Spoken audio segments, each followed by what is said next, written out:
I need two things. I need a volunteer to be, okay, Henry's going to be one of the clients, and so we need somebody, the clients, since he's the only male present, and we want a volunteer to read the counselor when we do that part of the dialogue at the very, very end of the class. So who would like to volunteer to be the counselor? And all you have to do is read the script.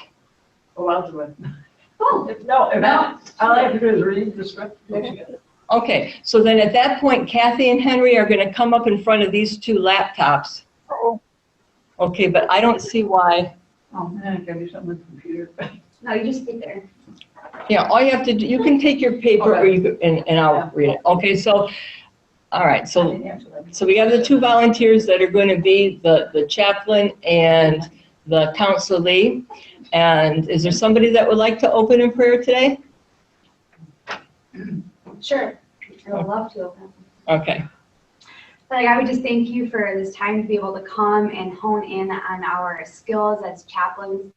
We pray that you help us to retain this information and also be able to use it efficiently and appropriately. We thank you for this time. In the name of Jesus, amen.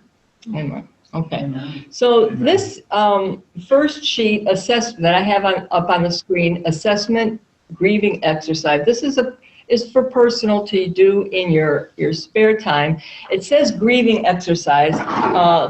Let me kind of explain. This is all from a book that H. Norman Wright wrote, and it included a bunch of cases and dialogues and things that he experienced a time of multiple loss in a very short period of time. And so he put this all together to help people like us who are trying to help people. And as I was reading the book and reading over the cases, I still couldn't get it, you know? So it came to me that it would be a perfect exercise for all of us, because just like going over the stuff that Karen taught those last two classes on life coaching, the practice, it made it much more solid in my mind, but also I found that I was able to implement it. Whereas just reading it, it's just really theory. And that was what really struck me about the, she had a slide that said, learn, apply, and practice, or something like that. That you study it, and you need to practice it. So I thought this would be very helpful for all of us in the chaplaincy group. And basically it was a book dealing mostly with grief, but grief is, we lose things. It isn't just death grieving. So this first sheet, assessment grieving exercise, is just questions to ask yourself in your spare time. This isn't something we're going to go over today, but I said there would be case studies, there would be dialogues, there would be handouts for you in this next 4 classes, and there would be sheets that you could give to your clients or your friends that you're dealing with. So this one's basically to help you to understand. The first question, number 1, says, what was your first encounter with death or with loss? Because for us to help evaluate and minister to people who have lost something or experienced crisis, it's good for us to evaluate what we've actually experienced. Okay, so why does this not want to go down? All right. So that's basically for you. Okay. Now this first one is case number 1. We're going to read and we're going to talk about it together. And then H. Norman Wright wrote some questions for us, which you can see down there on the screen. It says questions. Don't look at the questions ahead of time. Case number 1. And then he gave us his response, because this was a setting, an intervention, a ministry that he actually did. So these are factual. They're not made up things, and this is how he responded, and this is to help us. So let's follow along together. The parents and 3 siblings of a 23-year-old woman come in for grief counseling. All are neat in appearance, well-dressed, and fairly quiet. The parents are first to speak about their daughter. They begin with a description that characterizes her as a quality young woman, their firstborn. She was gifted in every area of her life and had a bright future ahead of her. The parents go into great detail about her abilities and accomplishments, stopping every now and then because of their inability to talk. Often, all 5 members are in tears. 2 weeks prior to this meeting, the daughter, carrying her 7-month-old unborn child, and her mother-in-law were driving on a freeway when a truck struck and killed all of them.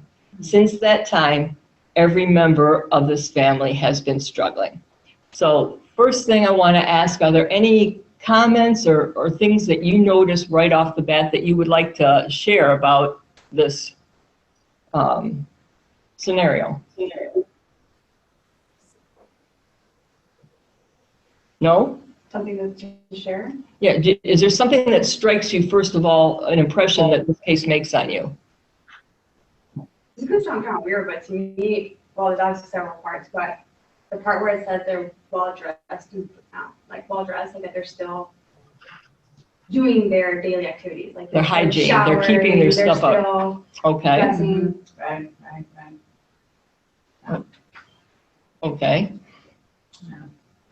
Anybody else have How are any? things happening at home and how are you functioning? Can I do anything to help you in the home?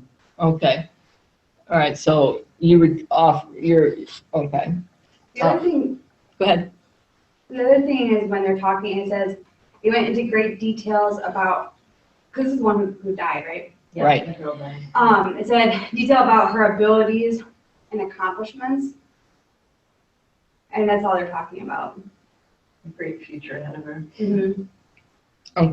Okay. Any other things? Anybody about that? Let's stop, because this is something that I noticed. And I want to. Does anybody have anything that comes out to you about what Elise just said about her accomplishments? Do you want me to add to that? No, I'm just asking before I add anything. Well, in general, it happens when people die, is that they only talk about, like, is that what you're talking The about? good stuff. Well, it's That's sure. something that I noticed is, like, all of a sudden, like, even if you thought the person was a half semi-good person, like, all of a sudden they seemed like this great person after they All the died. good stuff, All yeah. this good stuff.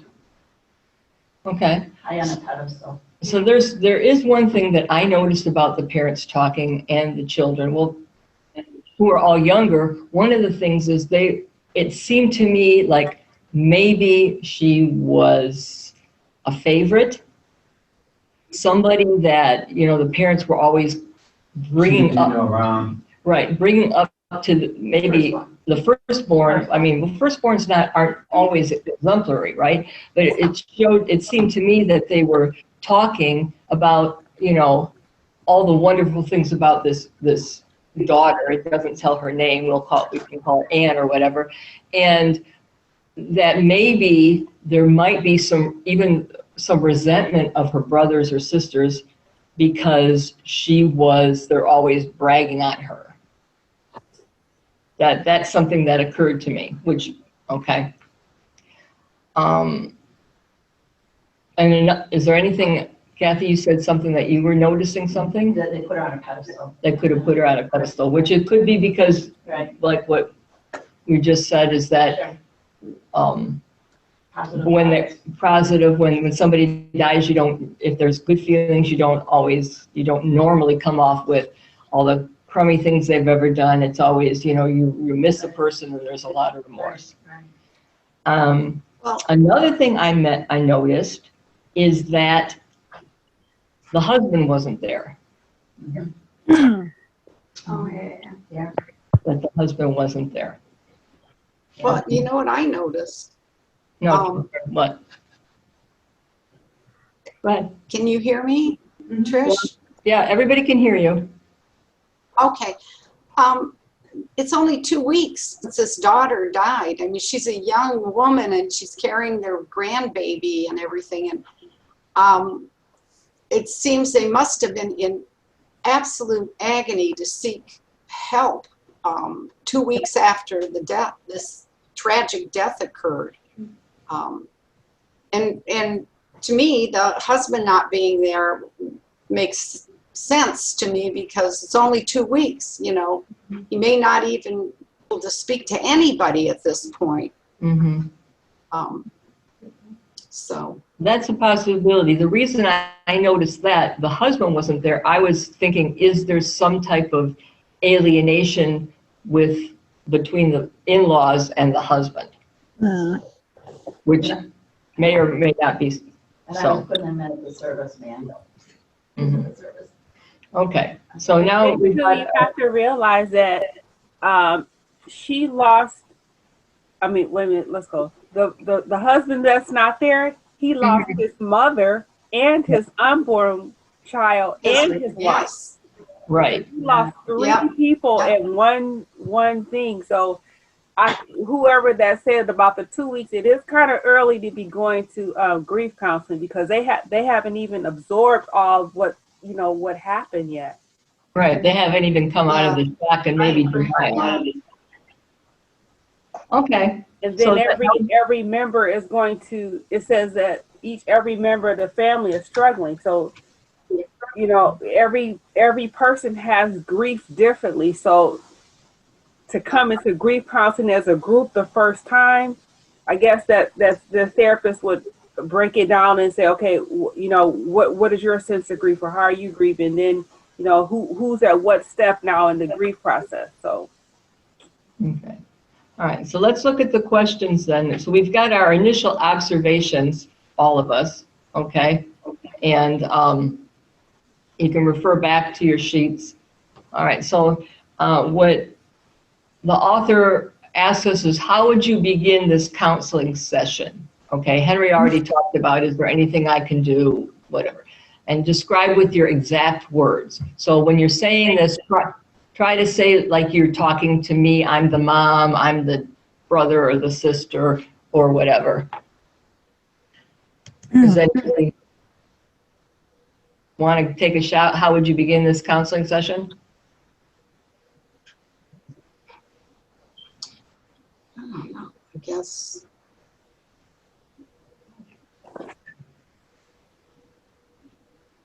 Well, Okay. maybe you want to recognize the pain these people are in. I mean, before even starting, I mean, Yeah. it's a huge burden. Okay, And So- I can imagine that kind of pain. so you're saying empathize, show Yeah, I would. understanding for the, I can't imagine. Well, the first thing I would do is I would introduce myself to each member of the group, because somebody initiated the conversation, the contact with me. So they were familiar with me, but I would introduce myself. Hi, I'm Trish, and I would address each member of the group and get their names, first of all, and also convey my condolences. Okay? Okay, any other thoughts?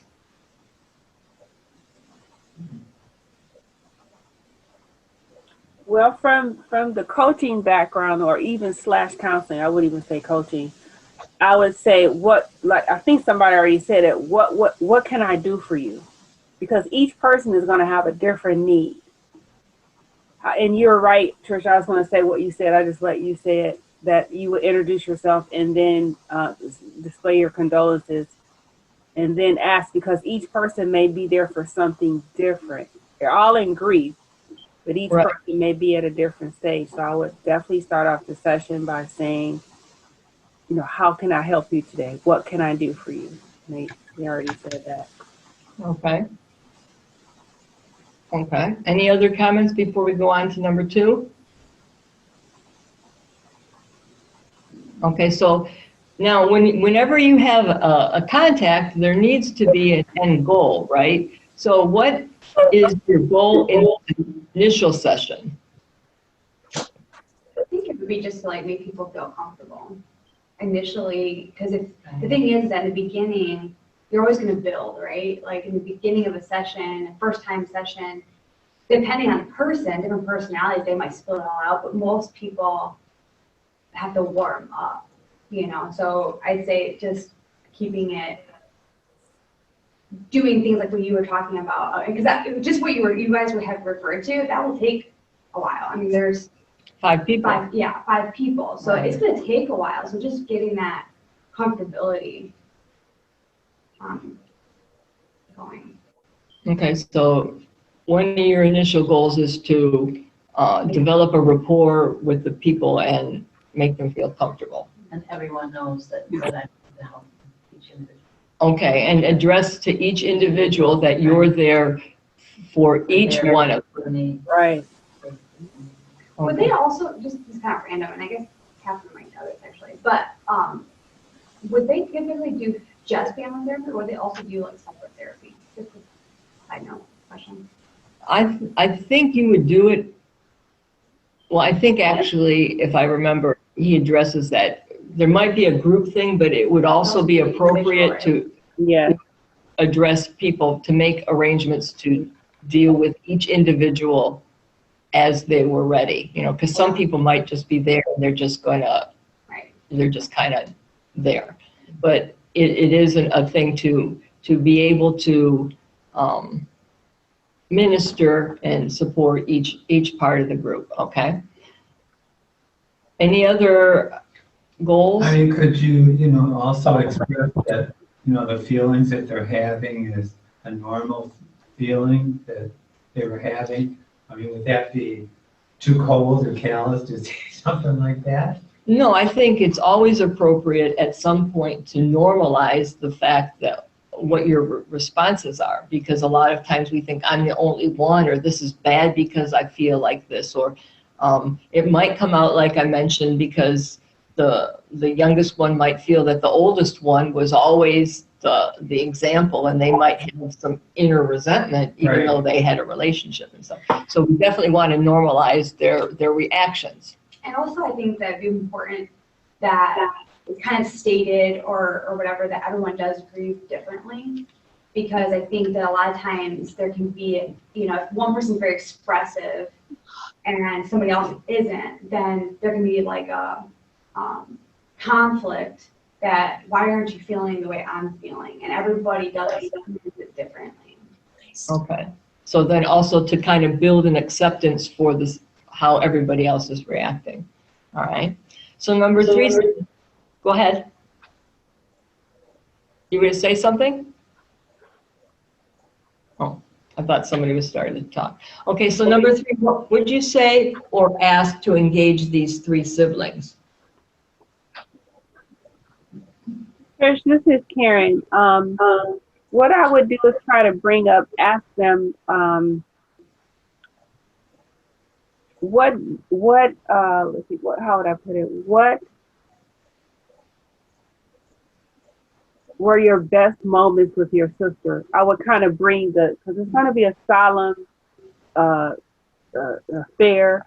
And so I would say, well, tell me what are your best memories of your sister? Mm-hmm. So to get them to engage in that first. Okay. I was kind of thinking something similar. Is there anybody else that has a comment about that before I go into what Karen was saying? I guess I would ask each one of them what was their favorite memory, not just all 3 together, but engage each one individually. Yeah, right. I think that particular, that's pretty much that was probably the perfect answer, Julie. I mean, it was kind of like similar to what Karen was saying, but it's like. Oh, I didn't mean to ask them. I would say each person, what is their memory? I wouldn't ask them all together. I'm sorry, I didn't say that. Yeah. Well, I kind of figured that. And I would have said something about, so tell me about your sister. I would address a person by name and tell me about your sister or whatever.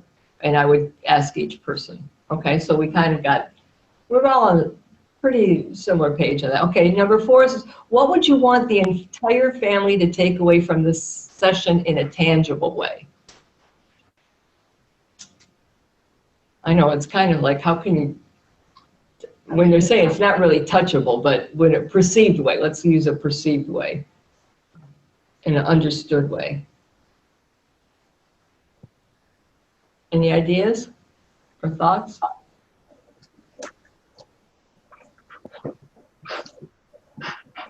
And I guess just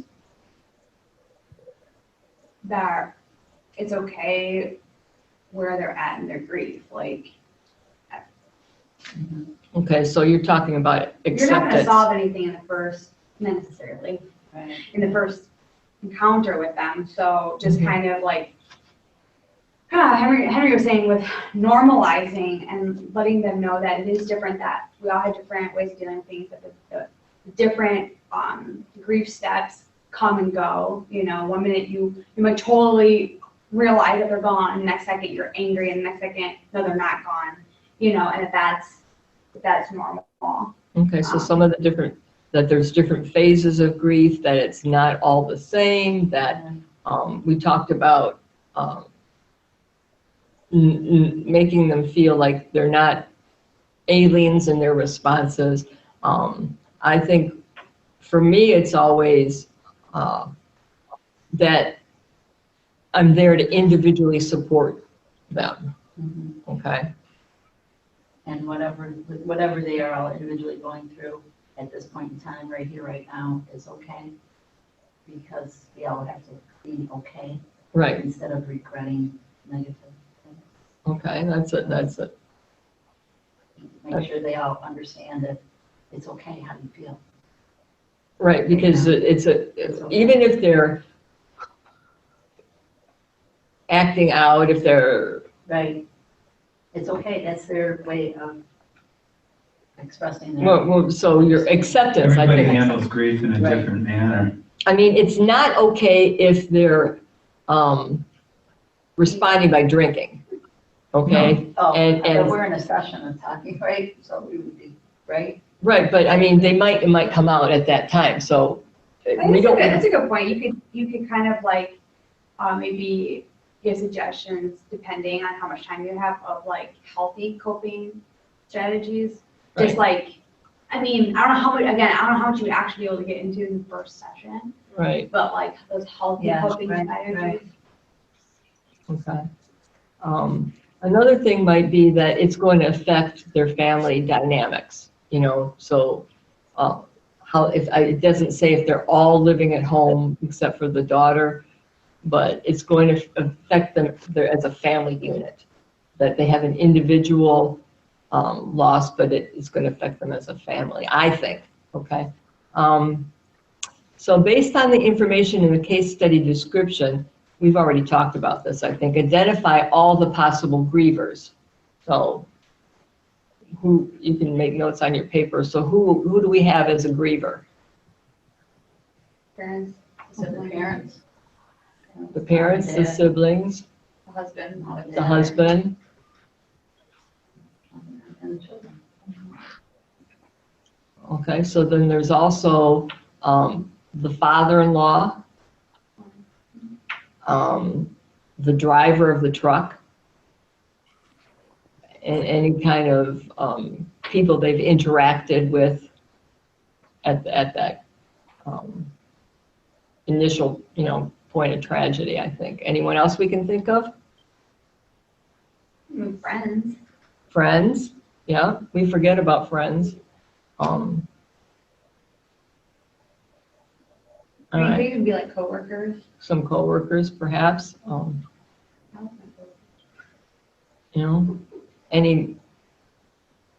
Any mentors or mentees, any that they were involved with in a team, or, okay, Well, if the siblings were still in school, any school staff.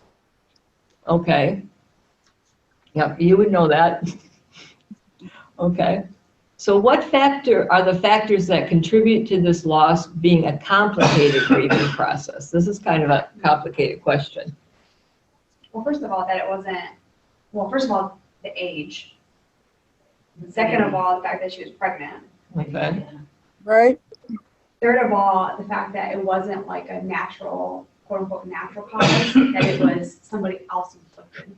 Okay. And 3 generations. Right. A minute on. Right. Family dynamics.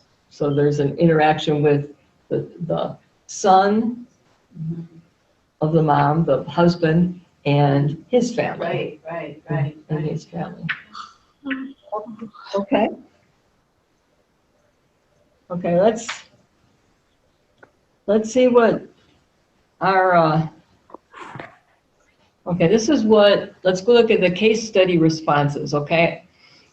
And this is kind of what he would do, and I think that you guys helped me in your evaluations try to concretize how I would react if I was in the thing, because just reading it in my head, it's like, okay, with you don't, it was like, oh, it kind of went, ah. All right, so after greeting each person, the author would validate the fact that they have experienced a great loss.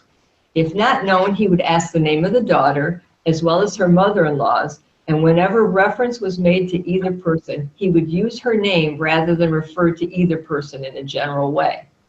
Okay, so that is making everybody human and important, right? Right. One of the first questions to ask is, tell me about the daughter, and then ask each member of the family to respond. Okay, which we all get gold stars on our forehead.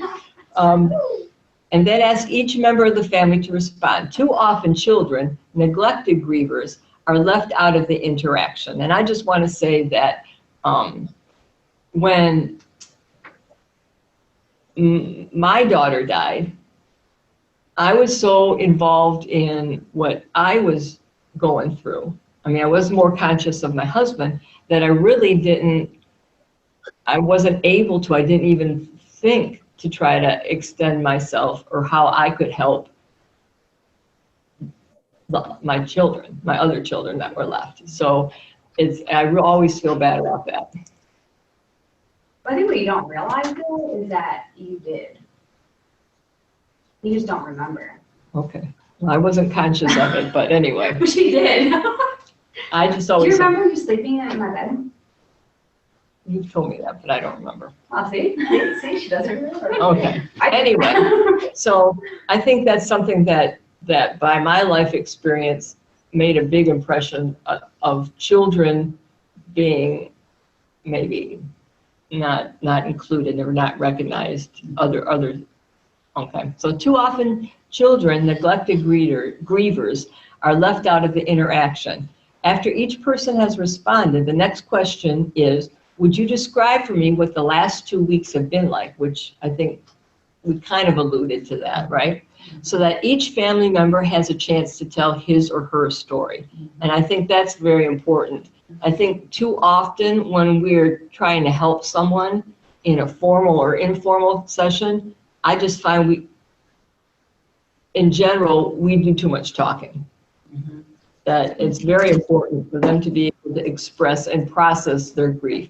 And as they're, when you talk to somebody at a funeral or whatever, I mean, they're saying the same thing 5 or 10 times, and then they're saying the same things in the next couple of weeks.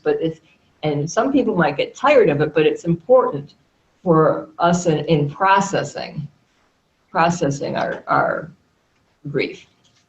And when we're doing that, we're also dealing with it. We're reducing the emotions of the situation. It's becoming more real to us. There's a lot of things about that. Okay. So would you describe for me what the last 2 weeks have been like so that each family member has a chance to tell his or her story? Within that question, he often asks how each person heard the news. That's a good one. Casual debriefing. We've learned about debriefing. How? You said how? Mm-hmm. And describe his or her reaction. Okay? For question number 2, the author's next goal is to have each person tell his or her story, normalize for them what they are experiencing, and then educate them about grief and what to expect in the future. And I have this handout. It's included in this PDF, and I have it in paper copy in your packet. Crazy Feelings of Grief, which if we have time, we can read it over out loud at the end so that it's on the recording. So that they know, again, we talked about knowing what certain things they could expect in their loss. He would also want to find out their support system. This is something we didn't mention. As well as give some suggestions to eliminate pressure from other individuals. And I think when you're talking about grief, we can extend these things to other type of tragedies and loss situations, not just a death. And as we can acclimate it into our dealings with people. He would also want to find out what the support system, as well as some suggestions to eliminate pressure from other individuals. He also mentions that each of them may grieve in a way different and with different intensity, which we also talked about. That's all right, and it's not a sign that the person whose grief is less intense doesn't care. I want to make a mention of, we talked about, well, that's okay. But when you're, sometimes we could be saying okay as giving permission and validating some inappropriate response. So when we're talking about it's acceptable, we don't want. That's what they thought, if that's the way they were thinking at the time, right? Yeah. I would never thought. That's why. So there's some certain things about different words that we say can have Right. other interpretations So of you're words. saying instead of saying it's okay, you'd be saying it's normal. Or like Right. It's common. it's common. It's, Yeah. Instead of okay. right, because Because again, it could be bad. right, you could be Like kicking they're the dog. Oh, no. I I mean, it would though. But we have to Yeah. give them that we Yeah, understand why they're So angry. it's not okay. I It's like not, that. Okay, I'm sorry. no, it's not. This is a wrong thing. This is a learning experience. Because this whole idea to me was helping me I agree. and all of us develop the right language when we're you know, Right. like we already know that a common, it's how you doing is not always, you know, how you're feeling. That's not a, you know, but how you're holding up is a lot. I use that strategy all the time from the book, Uh-huh. whatever book that was in. Yeah. I use it all the time. Okay. That's all right, and it's not a sign that the person whose grief is less intense doesn't care. He asks each person, how can your other family members support you at this time? And sometimes we do know, and sometimes we don't know. But that gives them thinking, what do we expect from the other ones? But for example, the mom might be all in your face, like, why aren't you doing this or doing that? Or you should be sad or whatever, reacting in a different way. And so it would be appropriate to say, get off my back, Mom. You know, moms have a tendency to overshadow, okay? So how can your other family members support you at this time? And it may give you some ideas, well, what do I need? You know, so it's to help respect each other and what can we do or not do, all right? So question number 3, some of the questions directed toward the parents could be asked of the siblings. The author also lets everyone know that he would be willing to meet with each one individually. And some people may take them up on that, and some people would not. So one reason for this is that the deceased was described as a special gifted individual, but was she in the eyes of the siblings? Sometimes even in the initial session, he asks for a favorite memory from the siblings. Gold star there, for whoever said that. Some may have a mixture of feelings. And I think when you have, sometimes we have relief about a death, and people feel guilty about that. Okay, so at some point he would ask the parents and siblings alike if there was any unfinished business or any issues between them and the deceased. So that's a good thing to get out in the open for them to deal with early on. Or if there was something they wish they could have said to her before she died. If so, he would suggest writing a detailed letter and reading it aloud at the place of interment. Or however they would want to express it. Okay, it could be, they'd be private, they don't want to say it, they might be embarrassed. Okay. Any comments or observations up to this point? I think you guys are doing a great job. I'm impressed.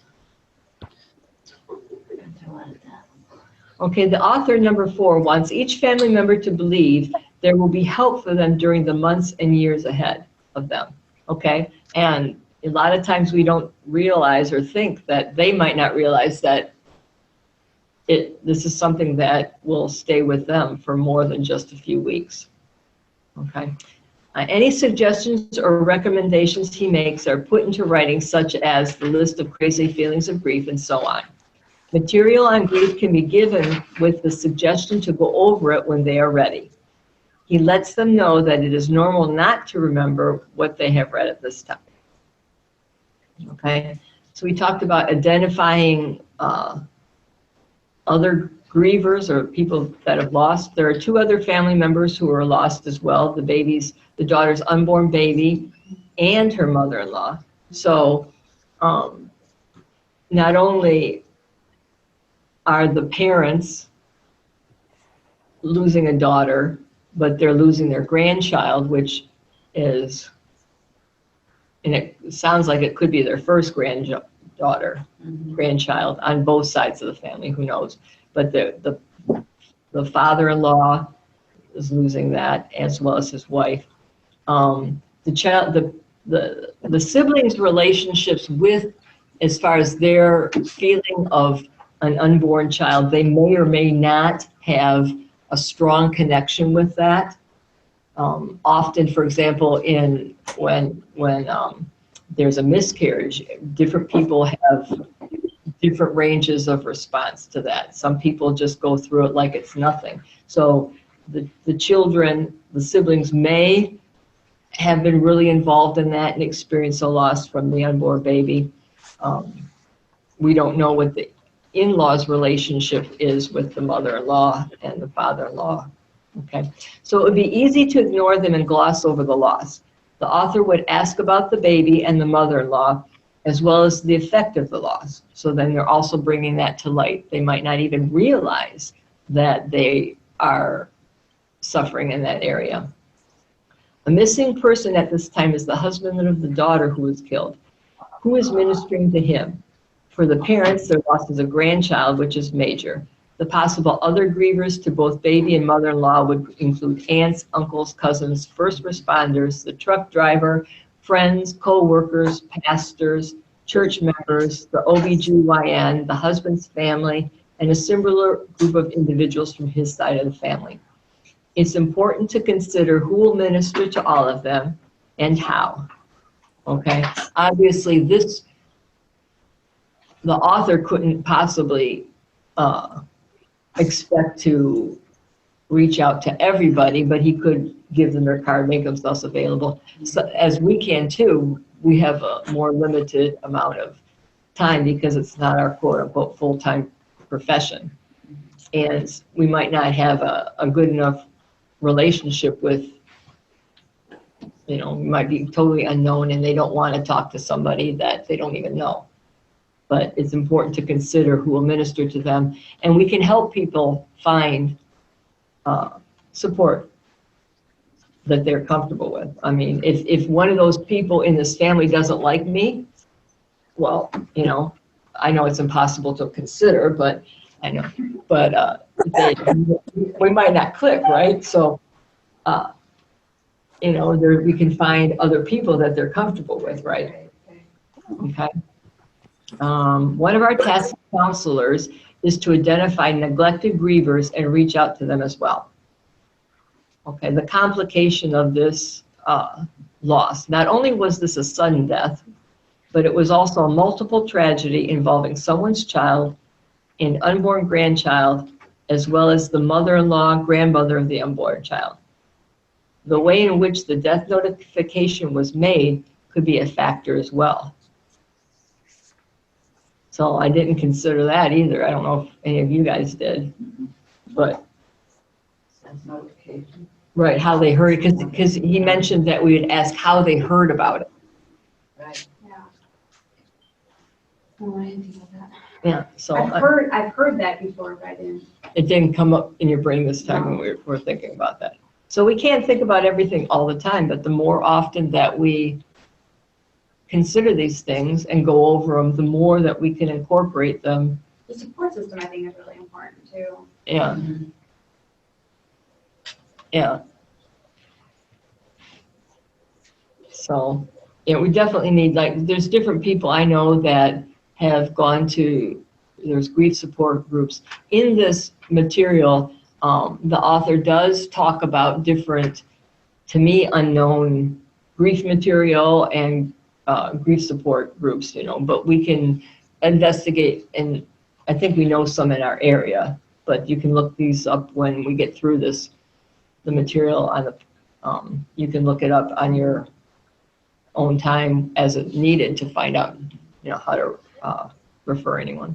I would say go just kind of for three, his answer to three.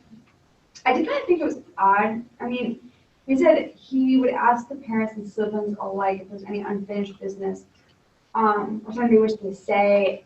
I feel like, I don't know if I would do that because I feel like it's an individual thing. Like, especially if there's something unfinished or like something that they wish they would have said, that could be, I mean, I don't think I would do that, is all I guess I'm saying. Not that necessarily you couldn't offer it, but I don't know, I feel like I could kind of. Are you saying you wouldn't ask or you wouldn't answer? I definitely want to answer, but I'm saying, like, I feel like when they were talking about like individual sessions, I mean, I think that maybe bringing it up, that like, I feel like that could trigger, I don't know, What do you mean trigger? tension, Well, you know? yeah, I think, Especially if the parents have a different point of view, you know what I mean? I can just see that being very interesting, well, they may not, especially in the first session. they may not consider it. I mean, one of the things you're trying to do is bring awareness. So by saying that initially, early on, they may not think there's anything that they have underlying, but it's bringing the possibility out that there could be.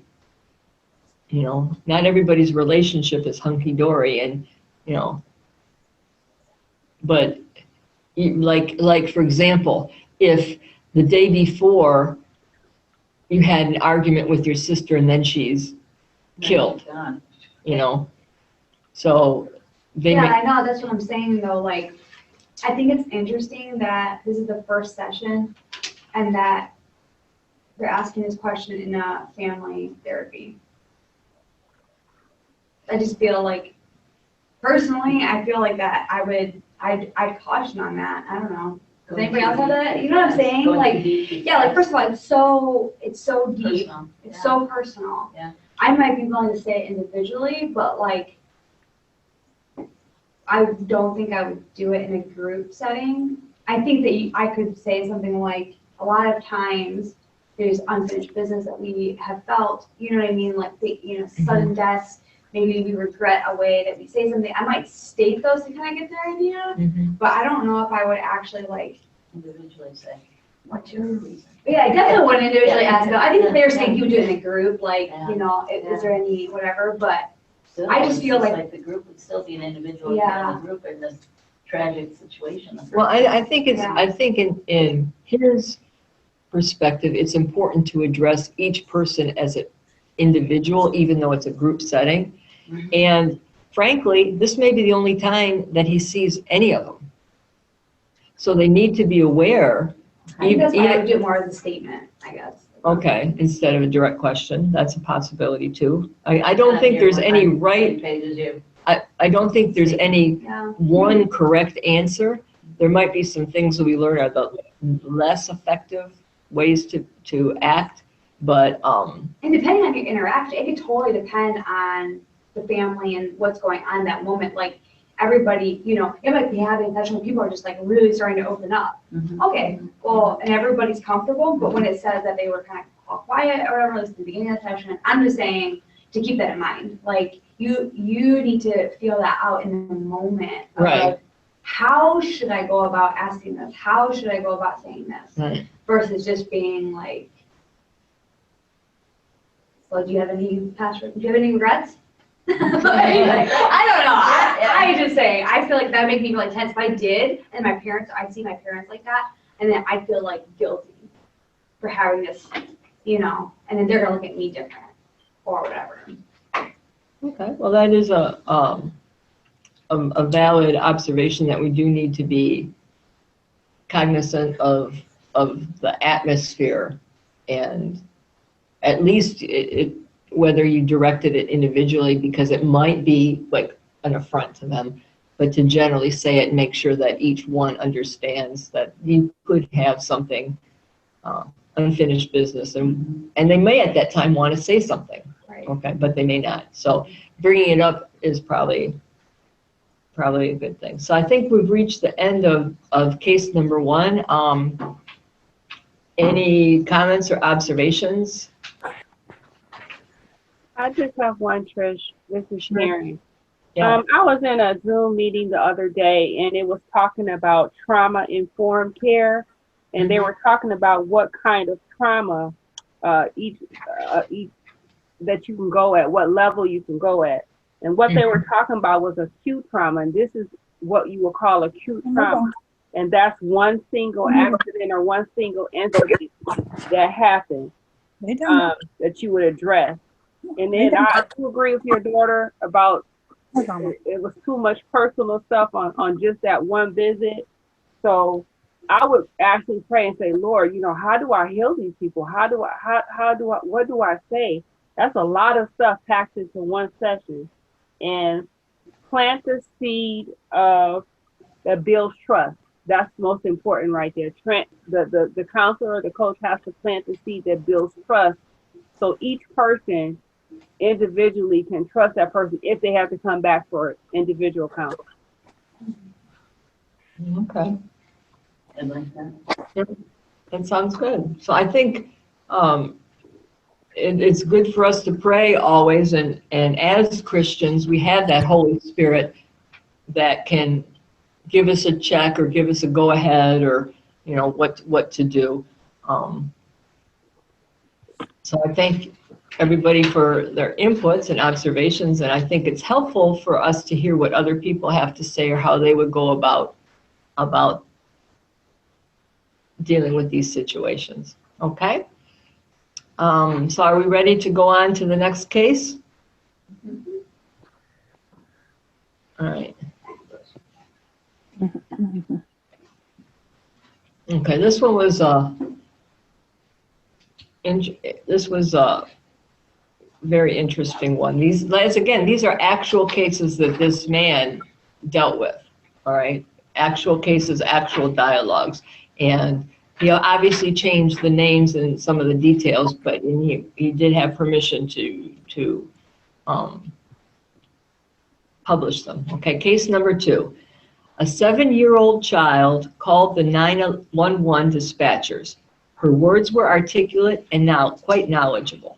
She lived with her mother, who had passed out on the floor. The little girl described the symptoms and then said her mother wasn't breathing.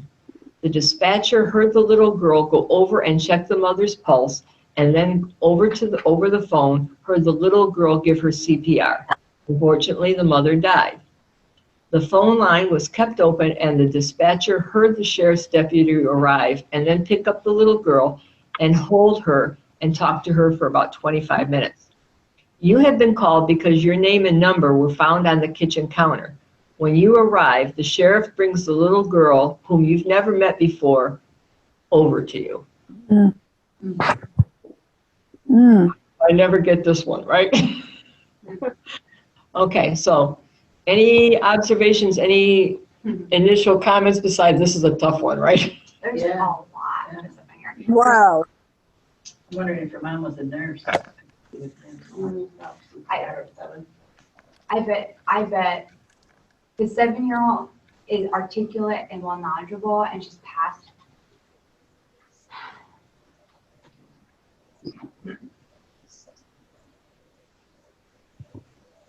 Nobody wants to kind of get into it yet? Well, I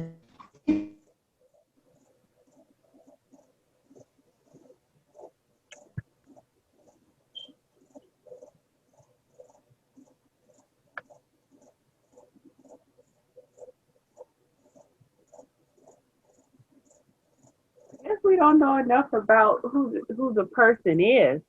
Like, describe how you would introduce yourself to this child. Like, hi, my name is Karen. I'm your mother's friend, or I don't know who you would say you were. Like, if they found the number on the floor, obviously the mother knows the person. I mean, you're right, that totally could be true, because I think she started to contact me.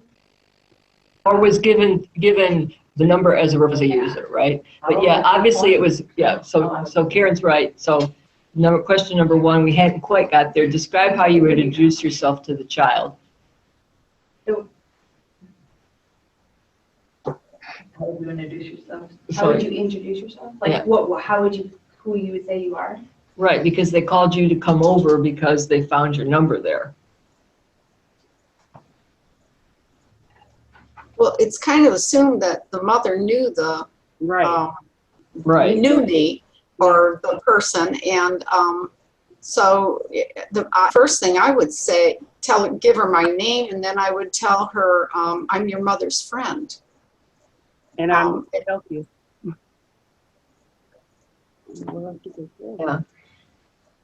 And it would be good to ask the child what their name is. Oh, yeah. Yes. Unless you already knew what the name is, because we're not quite sure about the relationship, but if it's us, we may or may not know the child's name. We Right. may be well acquainted with the child's name, but always finding the name out is very important, and addressing people by name too. I think,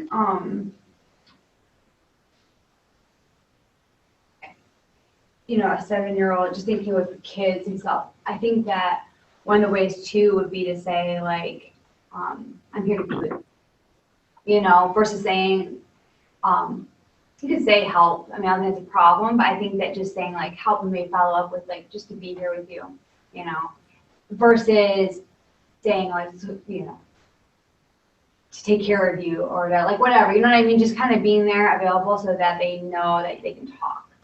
You know what I mean? Or they can, don't put a definition on how you're going to help them. I guess what I'm saying, like, don't come in saying like, I'm here to talk to you. I'm here to help you process. Almost just kind of leaving it up to them with how they want to respond to you. Mm-hmm. I don't know. Okay, so that being with you, I think that's a good response, so that they don't feel like they're alone. Was someone going to say something?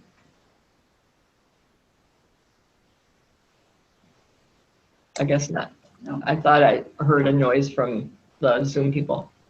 Okay, so we talked about describe how you would introduce yourself to this child, so that I'm your mom's friend, I'm here to be with you. Okay. Yeah. Describe what you believe this child experienced.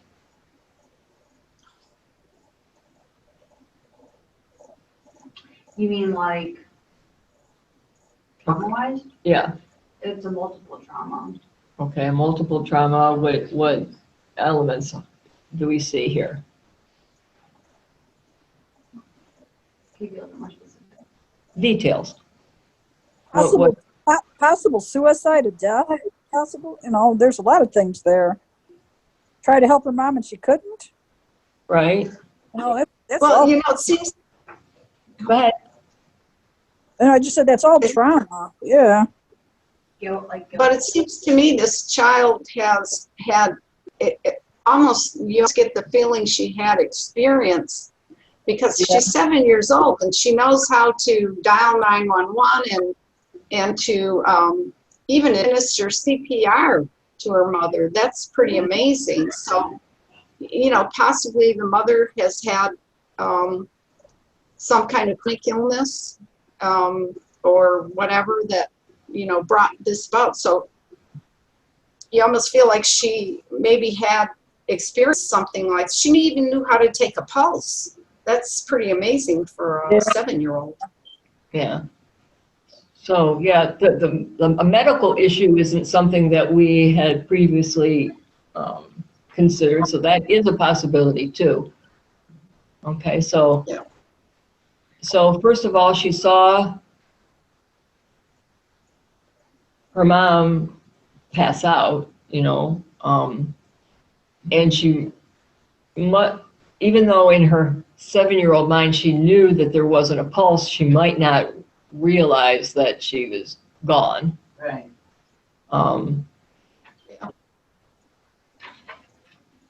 I can't really personally,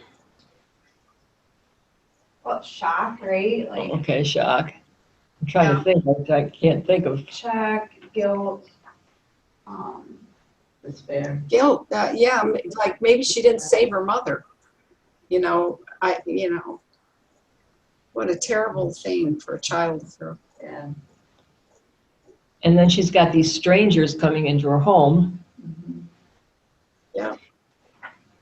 and I mean, I don't know if she's thinking this far ahead, but again, because I feel like this is a continual, this has happened before, she might be thinking, where am I gonna be going? You know, like, okay, great. You know, because we wouldn't think that in this situation, but the first thing I thought of is like how you were thinking is more of somebody who maybe was a user or something like that. So, or even if it is a medical issue, Yeah. either way, Yeah. that means that somebody else had intervened to take care of her while the mom was out. So she could very well have been going, where am I gonna go? She could have been with a relative, she could have Right, been in right. foster Not gonna have to- care, Mhm. she could have been with a friend. And there's a disruption to her Your life. lifestyle, you know, just what she did every day. Mhm. Well, he's going to give us the answers. So you haven't cheated yet? Oh, I read this a long time ago, so I don't Oh, remember. yeah. I don't Coming back remember. to you, isn't it? It's not, hasn't come back to me at all. So I'm learning this just like you guys, because this is to help me as well as to help all of us, right? Okay, so what information do you need at this time?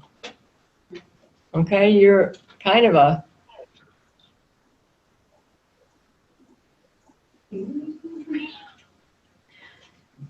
You're not a worker, like To see like where, like, what would be so, like, I wouldn't even know where to start. I mean, it's like, where would you go? What would you do? First, would you go to a neighbor to say, you know where she goes to school? Or I would be like, I don't know. yeah, this is what I was saying when I was reading through these things and I just didn't have the answers, and I'm thinking, wow, you know, these are possible situations that we could, I guess the one thing that I would kind of go into is,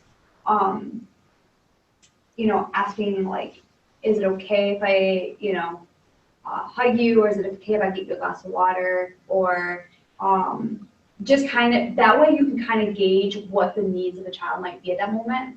You know, like if they're looking in shock, you can say like, you know, you look whatever, like startled or whatever. Is it okay if I put my arm on you, around you, or, you know, would a glass of water help, or something like that, to kind of just because it's kind of the hierarchy of needs, right?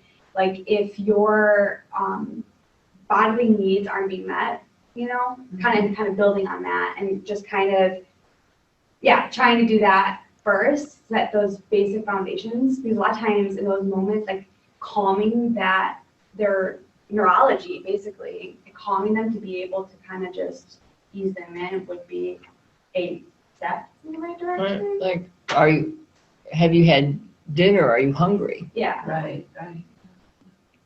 Is there somebody that you want me to call and come over? Yeah, that's a really good, I think that's a good one. Right, knowing who the child feels comfortable with. And then you do have to find out other family information, because, you know, you have to have the appropriate permissible relationship to take charge of the Yeah, child, right, whether it's a grandparent or whatever. So we do need some contact information, and we'll find out. Any other suggestions about what information you need at this time? Allergies. She allergic to anything? I would be thinking that. You might ask what happened. Okay. Right.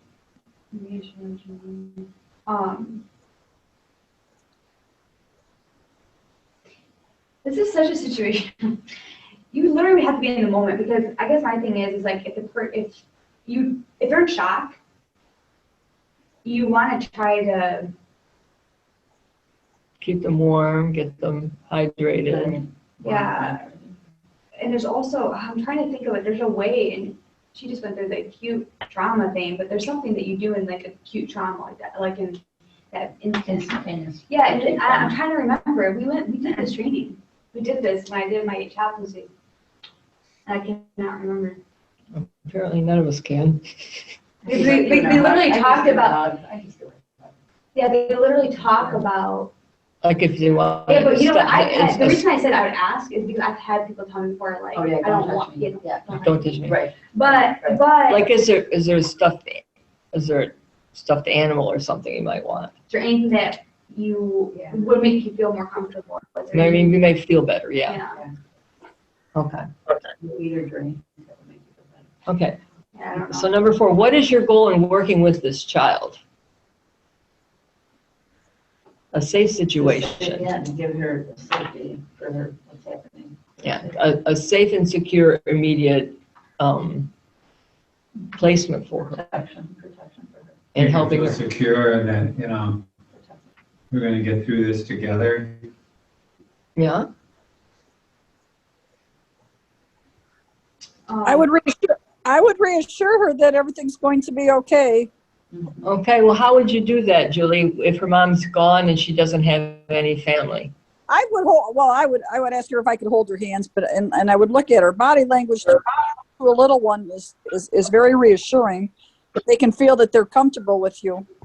Because one of the things about saying things are going to be okay, and if it's not okay, then you've lied to her. That's right. Well, it's going to be okay in the sense that right now we're going to find you a place to go where you're going to be safe. Those, the words you say are going to mean a lot. Right, And so they're that's gonna what I'm saying about the okay. I think I would say something like kind of how Henry was saying, like, we'll get through this. We'll take, you know what I mean? Yeah. Kind Let's of like, start something new. Let's figure something out together. Okay, how about something like, I'm going to walk through this with you. I'm going to be going through this with you. Mm-hmm. Yeah. Something new. yeah, I wouldn't say. Okay. This is a tough one, and I hope we never have to deal with something like this, but people do. Okay. So we want the child to be secure and safe, and we want to make them comfortable in the initial, Building rapport, I guess, would be the one, like just, right, because, you know, finding someone that the child is comfortable with to help them feel secure and safe. Right, what questions might you ask? What questions might the child be wondering but not asking? And how would you bring these questions to the surface as well as answer them? I kind of said it already, but I feel like one of them could be like, where will I go? Or who will take care of me? It Okay, doesn't say anything about the dads, I don't know. yeah, it doesn't sound like there is a dad around. It sounds like she's by herself. Okay. Are you a good cook? She might be thinking, are you a good cook? She might. Something else.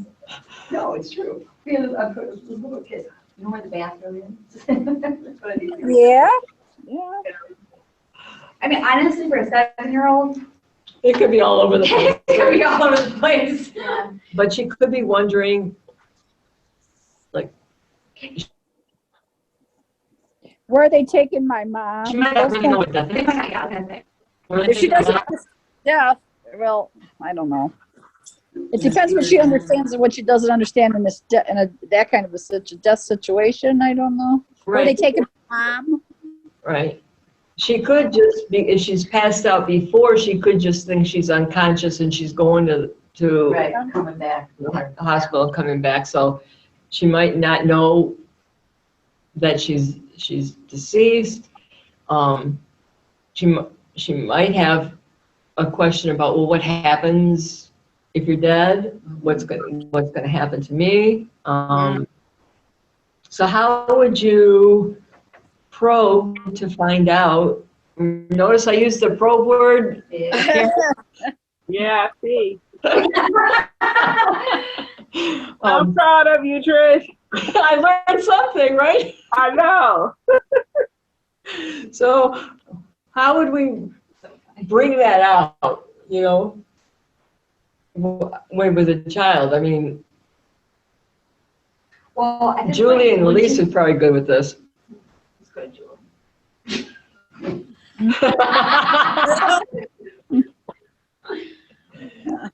Elise says she doesn't have the answer, Julie. You're the other kid expert. It depends, each child's their own individual, so they all go through different experiences with death. I don't know. I mean, I know. Had a loss on that one. Is there anything I can find out for you? Okay. Because that would kind of, if I say, is there anything I can find out for you? And then they say, yeah, where am I going to go? Or, Okay. where's my mom? Where were they taking my mom? And that way you're not put in the place in that particular moment to have to respond. You can give a second to be like, let me find out. You know what Right, I mean? because you definitely, because we already know that you don't want to just say, blurt out, she's No, you don't. No. gone. Just say, do you have any questions for me? Ask the child, do you have any questions for me? What do you think? Okay. You know, But what she said, is there any information, is there anything I can find out for you? That's right. a good. How are you feeling at this time? Right. Um, Hungry. okay, it seems like we're kind of blank here. Well, children are hard. Absolutely. They have multiple personalities, and each kid's different. So it's like, they each have a different thought process and comfort level. You got to Right. feel them out sometimes, and I mean by meaning feeling them out, you got to have to check their body language, Right. how you answer those certain questions. Right. When do they feel secure and comfortable? Yeah, I know that one time we were in a situation with some teenage relatives that, they weren't really talking. And so trying to converse with them, I was asking questions. And later on, I discovered that was like invasive. Right. And I'm trying to relate and, get them to talk and, try to whatever. And then later on, it was like, that didn't go over real well with them. It made them uncomfortable. I think too, if it says like, how would you bring these questions to the service? I think it's, 89% of communication is body language. So if they're looking at something, right, trying to kind of follow that. Like, so if she's looking at her mom, you can kind of do certain things according to that. You know what I mean? So if she's looking at her mom, well, you're not going to be asking her like, What's your favorite color? sandwich? Yeah. You know what I mean? Right. So kind of that kind of thing is being very Yeah. intuitive to, okay, they're looking, they're doing, read their body language, like Julie was saying. Right, and like you said, if she was watching the medical personnel work with her mom, she might be wanting to know what they were doing. And so you could kind of say, Right. pose a question. How do we pose a question? And even how you actually said, like, and this is something that whatever book that's from is, how are you holding up? That is it's not an invasive, specific question. It's just an overall, open-ended question. Blanket. But it's open-ended, not a yes or no. I think always, tell me how you're feeling is always a good one. Tell me about what's going on is, depending on the age, the maturity of the thing, what's going on in your mind, okay. All right, the responses. And then we can be done with this one. Thank you, Jesus. Be sure to get down on the child's level. Aha. Yeah, I would have done that. Yeah. Well, it's good for us to say that, right? Be sure to get down on the child's level or sit next to her on the couch. ask her name, and then say, my name is blank, and I came over to spend some time with you to see if I could help in any way. Tell me a little about you. That's good.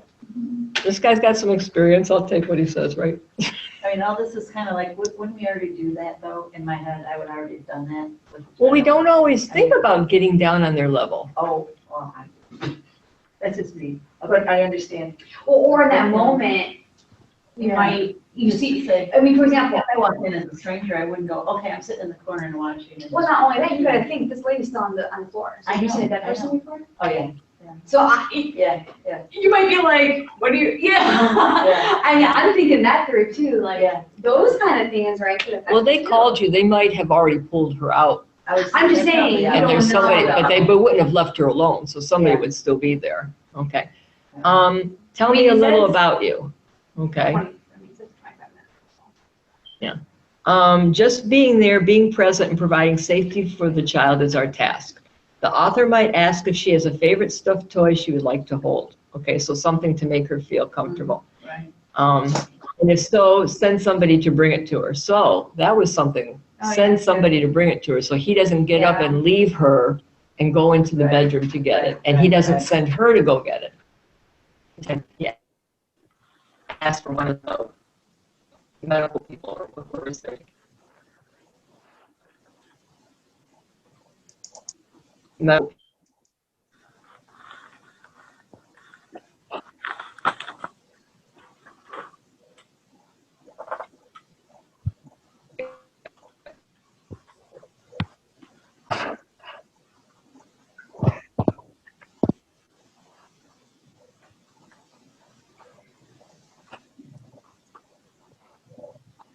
People was there to get, okay? Probably was a great moment.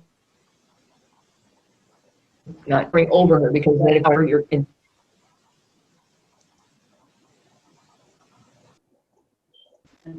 intimidating him until you introduce you, came spend time with you, okay? See if I could help it anyway.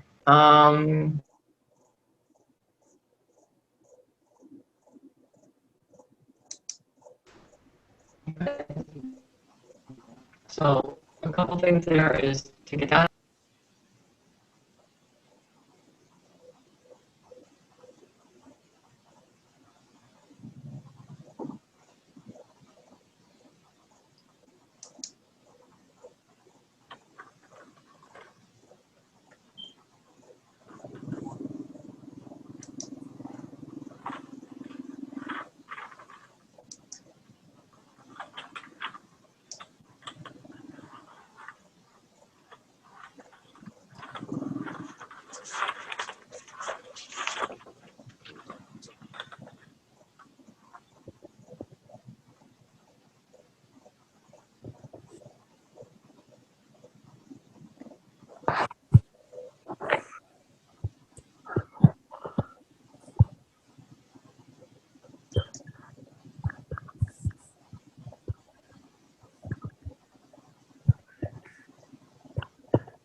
Sorry about that, Julie. The other computer timed out, and I don't know. Oh, okay. I don't know why it disconnected, and that was the one that does the sound, because usually this one has a vibrating thing to it and reverb, so that's why. No problem. Okay, but thank you for messaging, so now we know that everybody can still hear? Now I can. It's Now you can perfect. hear again? Okay. Yep. Yeah, I can hear again. Okay, well, unfortunately for everybody here, this speaker is not as good, so they might have to move closer here. Wait, to be able to hear what you guys are all saying. Let's see. All right. It never fails, right? We think we got one. I got all kinds of things settled about how to connect and how to hook up a speaker and how to hook up our stuff to the TV and get it to broadcast. And then there's another emergency that we have to navigate. Always happens with technology. I know. That's why you guys all need to come here, okay? Well, my dad did well with his shot, so that's a good thing. Okay. Please? Where's the book? I have it on my Kindle. Okay. All right, so we're talking about question 2, what has she been affected? And so it affects her processing, so she might not realize she's hungry. She could be cold. She could be not thinking clearly. When we get, like you got in a car accident and for weeks afterwards, it was hard for you to get around, right? So okay. Hypersensitivity can actually become wired into your basic brain chemistry and bodily functions. Her body is out of sync. Her heart could be pounding. She could experience nausea, cramps. And these are things I didn't even think about. Sweating, headaches, and even muffled hearing. Emotionally, she's riding a roller coaster. She could become irritable, afraid, anxious, frustrated, angry, or simply numb. You may eventually expect extremes of behavior, either because of these processing things, over-responding or under-responding. Either way, her behavior may be off. She's probably slower in what she does. She wanders aimlessly and is dejected. Wait, where are you? Sorry. I'm on, Page 2, I'm right before, case 2, down the third paragraph. on question number 2. Oh, Okay.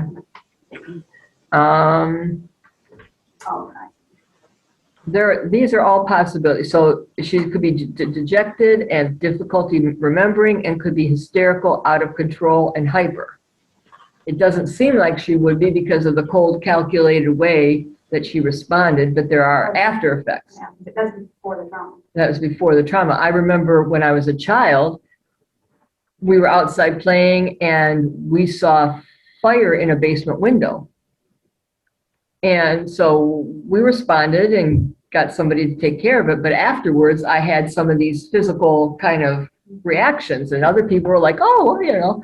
But yeah, you don't, there's after effects of the trauma that are also physical. So these are all possibilities. You may want to read the chapter Guidelines to Help Children in our book, Complete Guide to Crisis and Trauma Counseling, which we've used in our course. So I don't know if you had that book at all from before, but I have some copies I can show you if you're interested. I've used it, I was given a copy and then we went off to, and I used it in parts of it in dealing with youth because I was working with youth, and it's a good book. It's a good thing for your library. Okay. Question number 3. Any comments about what she could be experiencing? Well, that's why I just had mentioned taking care of the physical response, because even stuff like that, it can cause like dry mouth and like different things like that. Okay. All right. And two, that, we have to express to the child that it's not their fault, that they don't have any guilt, that they couldn't do enough or didn't do enough. So. Right. That's, Point. go ahead.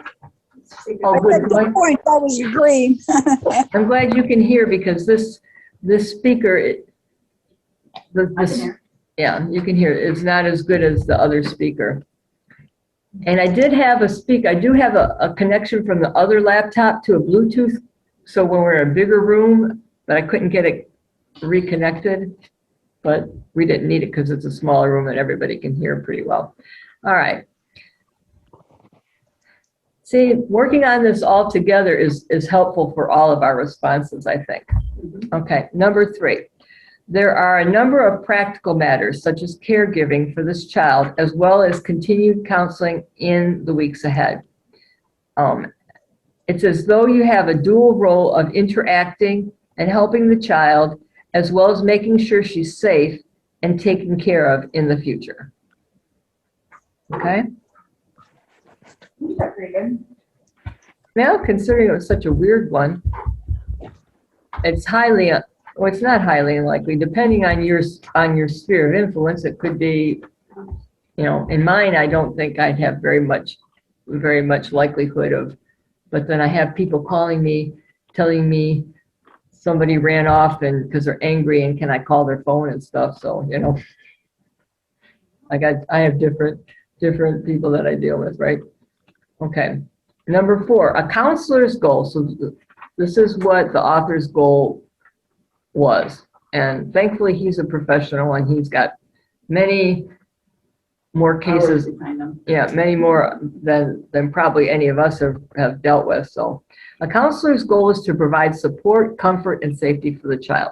There are many questions you could use to help her at this time. When you ask these, it will be at your discretion. Good point. Somebody over there that said that. A couple people said that. When children experience a crisis or trauma, it's important to help them feel free to speak their minds and to voluntarily tell you what happened. Mm-hmm. Never force or pressure them to tell you anything they are not yet willing to verbalize. Once they feel safe and comfortable, they may want to share with you what they went through. Here is a list of what you can say to support children. This is what I like, words to say, who are ready to tell their story. You need to talk in this manner. It's often helpful to talk about what happened. And we can use these with big people too. Talking about what happened can help you let go of painful thoughts and memories. Draw a picture of what's in your mind. Who would you like to spend time with now? That's a good one to find out support system. Write a story about what's in your mind. Thoughts cannot make bad things happen or prevent them from happening. I can handle whatever you would like to tell me. Your thoughts don't scare or worry me.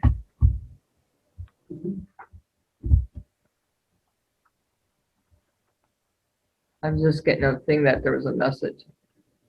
Oh, someone's telling me they have to sign off.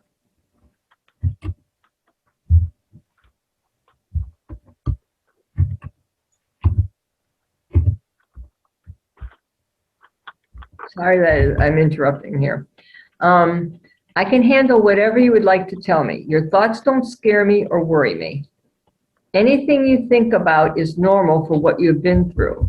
Okay, that's a good thing, a good wording. What you're thinking about is normal, so that we could have used that with those other siblings, right? Because it doesn't say the age of those siblings. Right. Okay, anything you think about is normal for what you've been through. Who would you like to tell your story to? So that's a good thing of finding their support people. Thinking frightening thoughts does not mean you are going crazy. What happened was crazy, but you are not. What do you think happened? What do you wonder about? What most concerned you? What's the most painful memory or moment? What was your first reaction? Which in the debriefing, what was your first reaction is a common thing. When you heard. Tell me about, when you heard. What's not being talked about?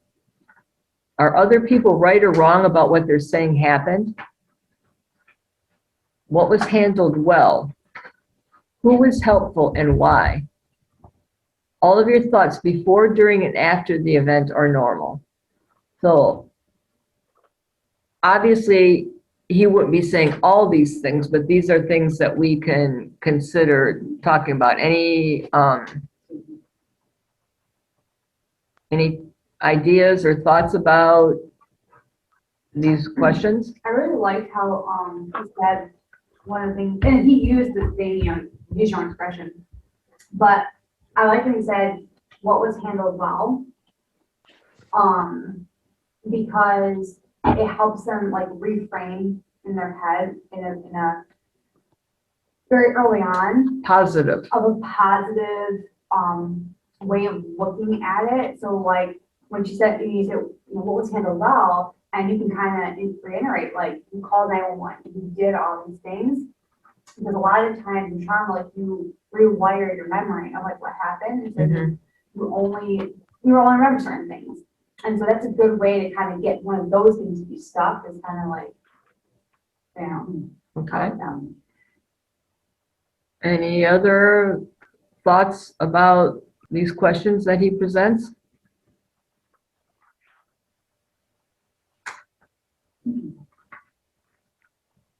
Okay.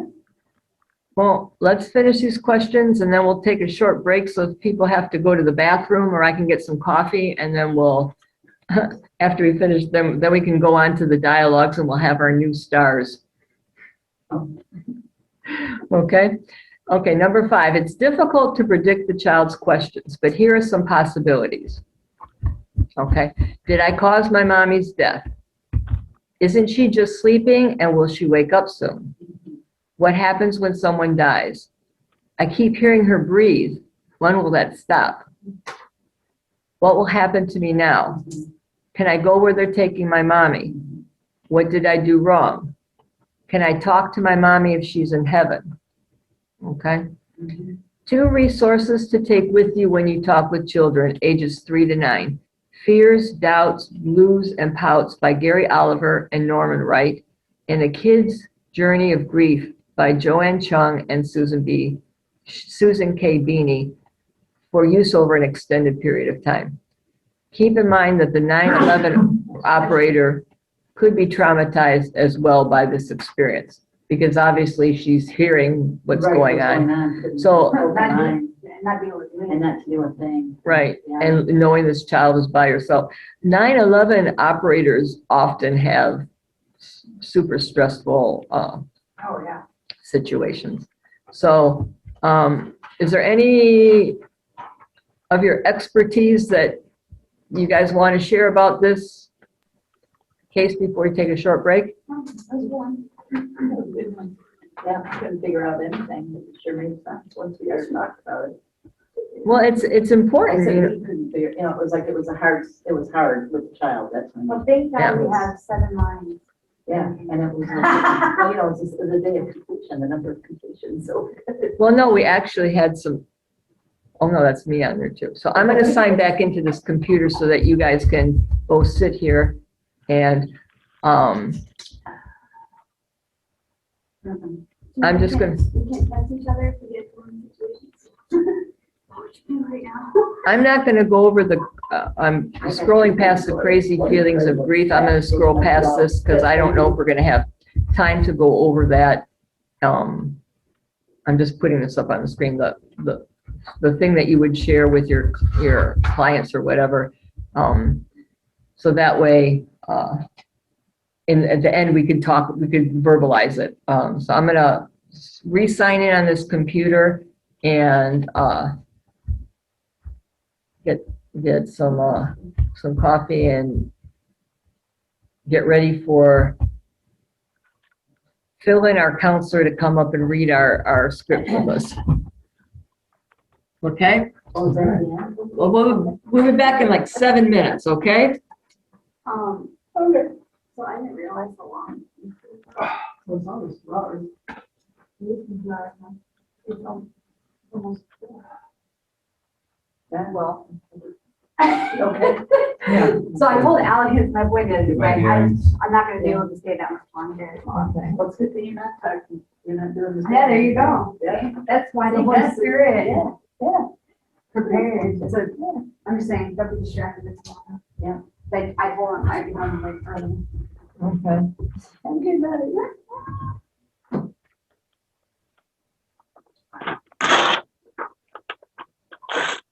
Melissa says that she doesn't get emails, so I don't know if it's Okay, I gotta turn this off because,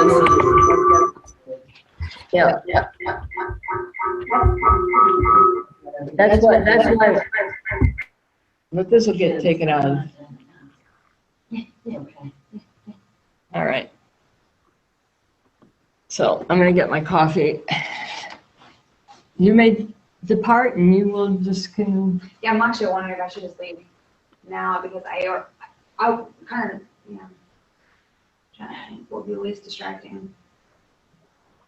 You want a coffee, Kathy? I got one, I got it. I You got got it, some? Yeah. Oops, Gosh, no cookies. sorry. Three stirring cookies. I brought Do them you for want both some of us. cheese or something? No, I brought both, I know, I brought it for both of us. Those little things are good. The cheese and the hot dog together. They're good. Did you hear that? Yeah, I did. My knee. I know. Would you like a cookie?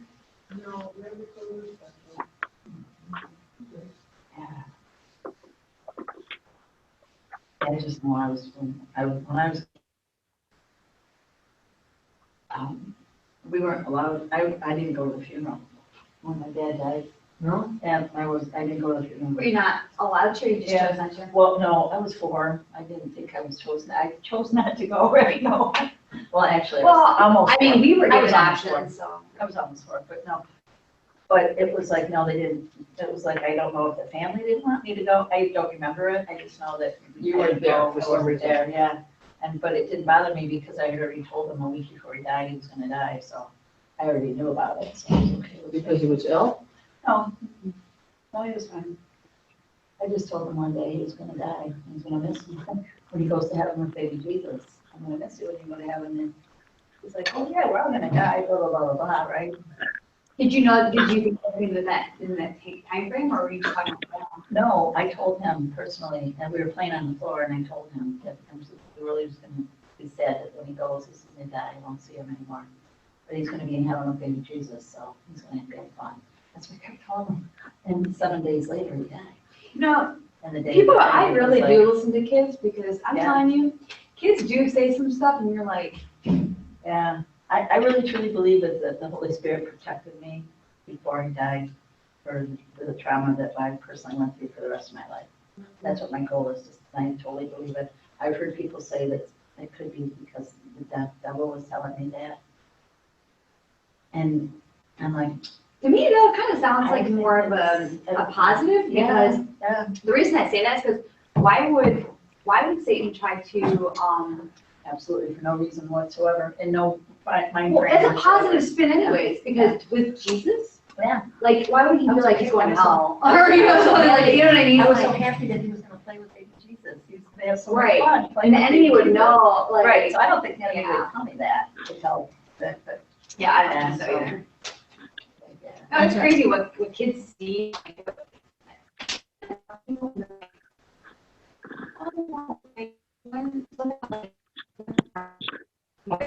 And everyone's like, they find out they aren't. Or like how even Carrie and Tommy, how Yeah. Johnny said like he wanted a brother and a sister. Right. And like, and Johnny said, you know, kids are watching and like, and everyone's like, Johnny said, like, you want to go to his sister, right? I'm just gonna ask Henry and Kathy to come in front of the room to be Phil and the counselor.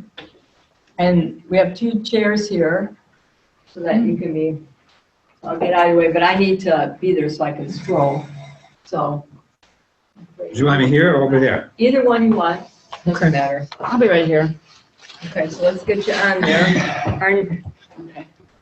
Okay, we got Henry and I don't, you don't have a video. that's fine. Do you want That's the good. video No, up? No, that's fine. I don't mind either way. That's fine. All right, we're I'm gonna, gonna read.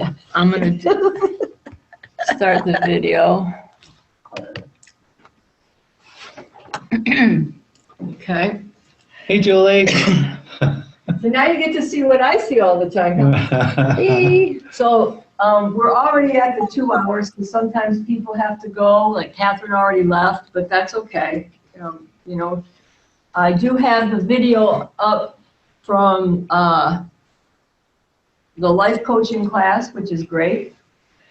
And, so I can get you that link so that you can, take a look at it on the YouTube channel.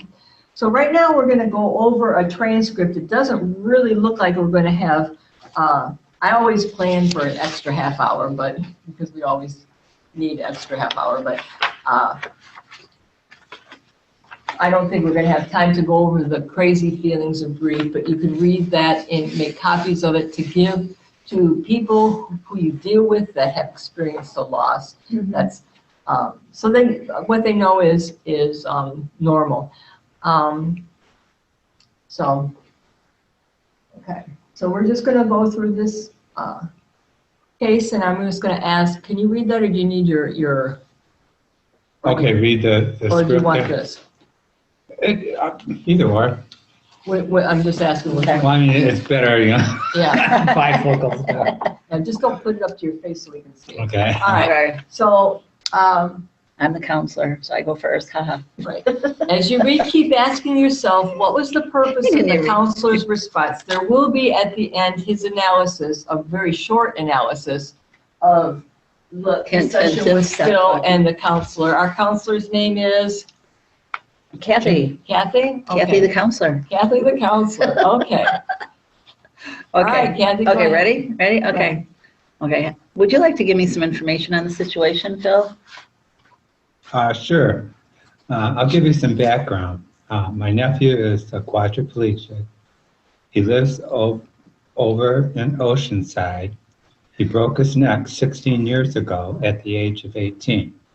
Right after he graduated, he dove into water at Laguna Beach and hit a sandbar and broke his neck and can't move from his shoulders down. He has been suicidal lately, and I have offered to help him assist. Unfortunately, they told me he wouldn't talk to anybody, and neither could I get the parents to allow me to come over to talk with him. This is the difficult part. The parents wouldn't talk to me on the phone, but the mother did email me. She's my wife's sister. It's her son that broke his neck. He stopped eating, and this is his third time he has attempted to take his life.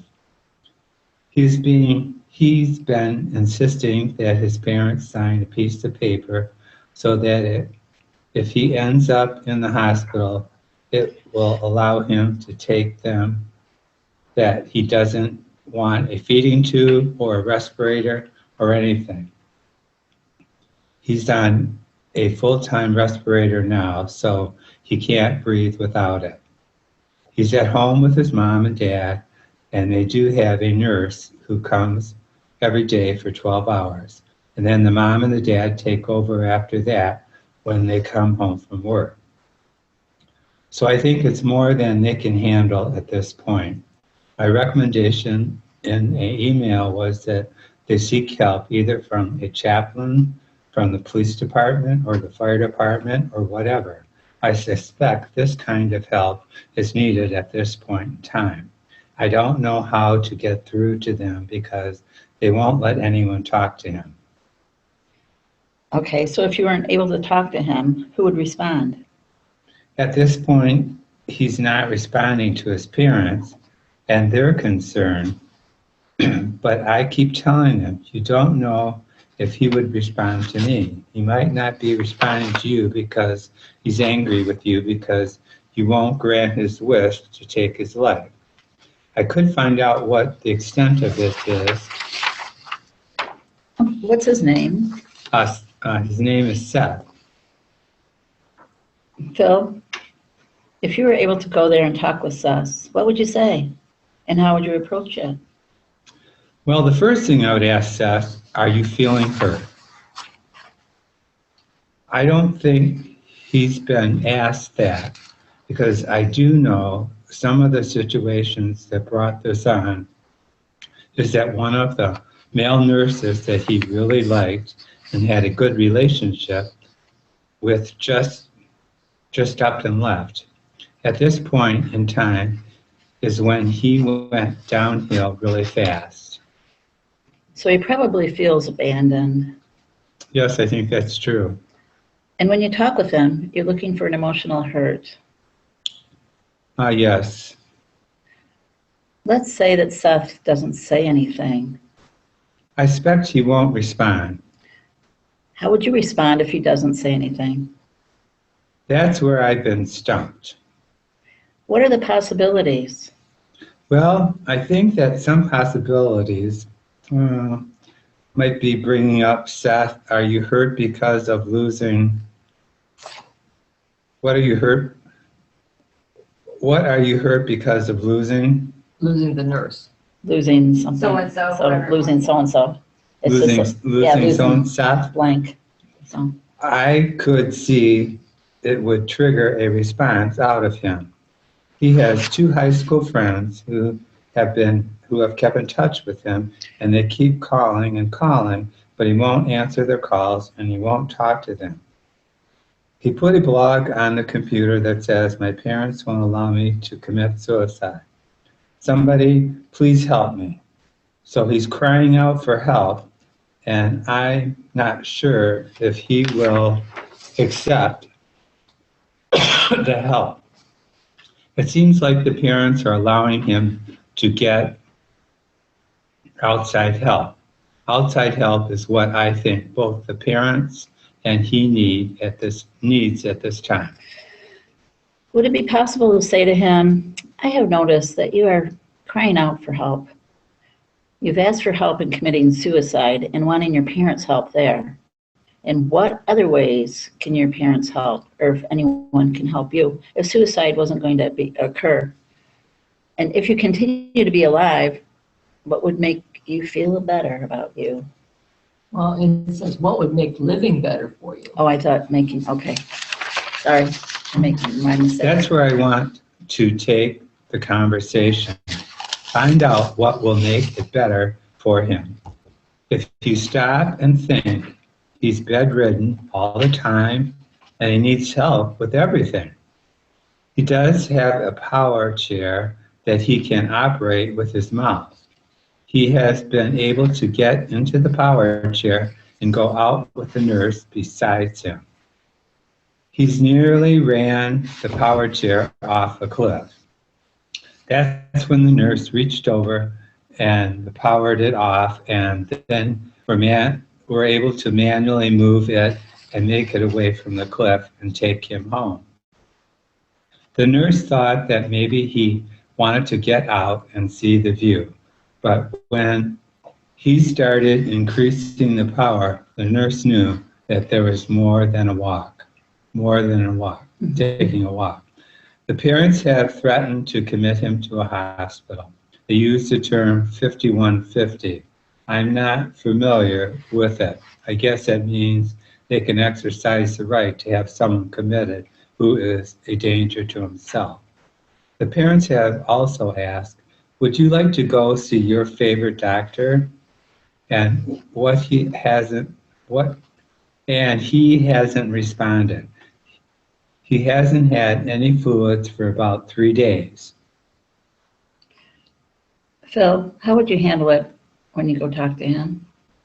Let's assume you're going to go talk to him. How are you going to respond if he doesn't respond to you? I'm going to let him know and let his parents know that he needs serious help. I'm going to recommend that the help needs to come from the outside the home. Before you get to that point, are you going to continue to try to engage him? Yes, continually. I have continued with the conversation with the mom and the dad, but I'm not getting anywhere with them. The biggest problem is that they are Jehovah's Witnesses and they know that I am a Christian. They do not want me to come over and talk about the Bible. I've made it perfectly clear that I won't do that, and I will only use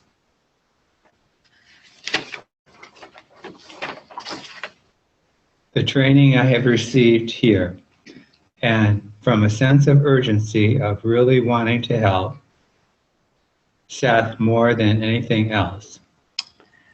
Let's say they give you permission and they understand you're not going to prophesize. How will you handle Seth's non-response to you? You'd like him to respond, but chances are he won't. How do you deal with the feelings you're experiencing with him, not saying anything? I would probably relate to him the times I felt that kind of despair and let him know the feelings I've had. Good. I let him know the times that I have been suicidal in the past. I would let him know what helped me. Obviously, what helped me was different because I had the physical ability to get up and do things while he does not. So what helped me may not necessarily help him. I would start talking there and see if he might generate some response, watching his eyes to see if there's any response at all.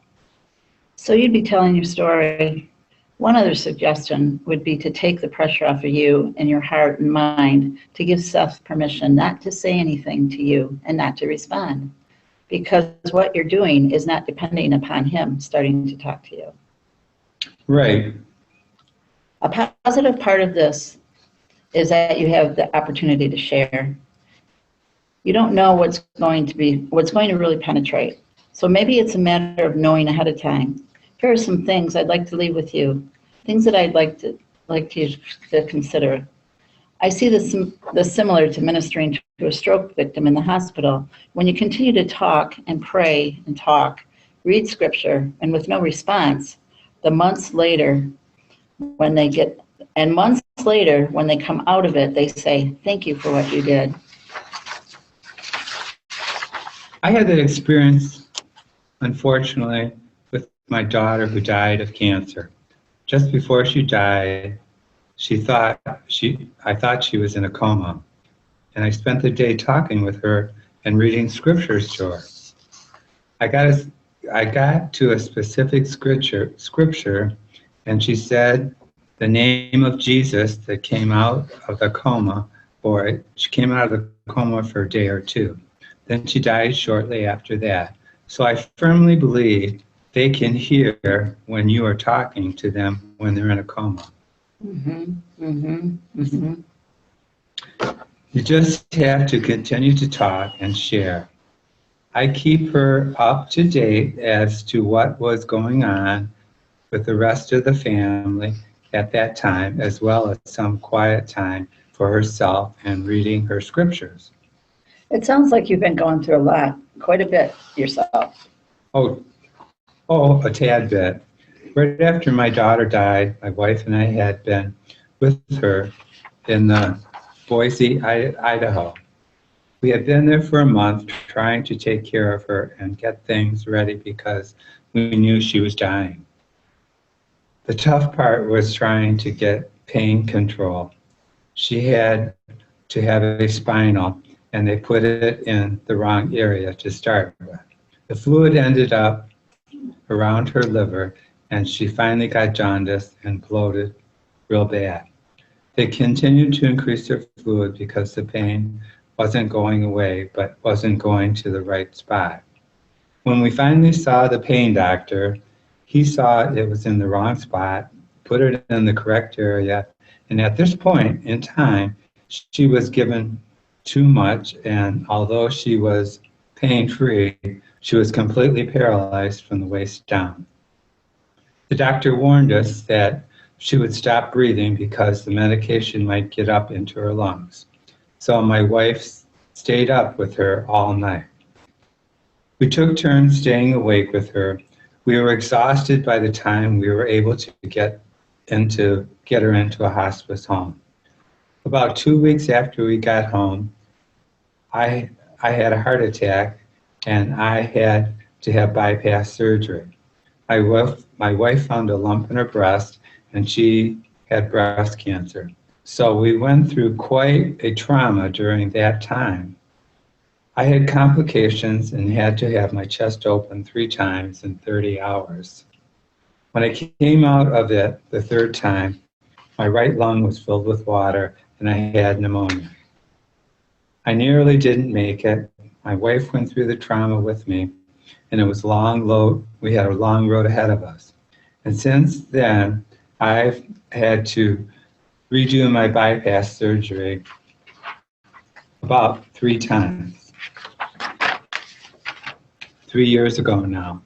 I have struggled with that but God brought me through every time, and it used me in a mighty way as a result to minister to people. And I'm grateful for that. And I'm really praying that he will use me with Seth. Does Seth know your whole story? Yes. I would encourage you to just keep trying to have an audience with Seth. You never know what you say and how will affect him. You indeed are a survivor. Yes. How can I best pray for you at this time? That the opportunity opens up and that I can minister to Seth, or that he at least would start talking, taking some food and water, and that God would minister to his family and allow them to open up to an intervention if needed, and to help them, because I know that Seth's mom and dad are exhausted from all of this and they need help as well. That might be another area of ministry, your ministry to his parents. I would also pray that there would be an opportunity for openness to the gospel, where Seth could hear something from Joni Erickson, Tada, and what she has been through, and how through this experience lives have been changed throughout the world because of her wheelchair ministry.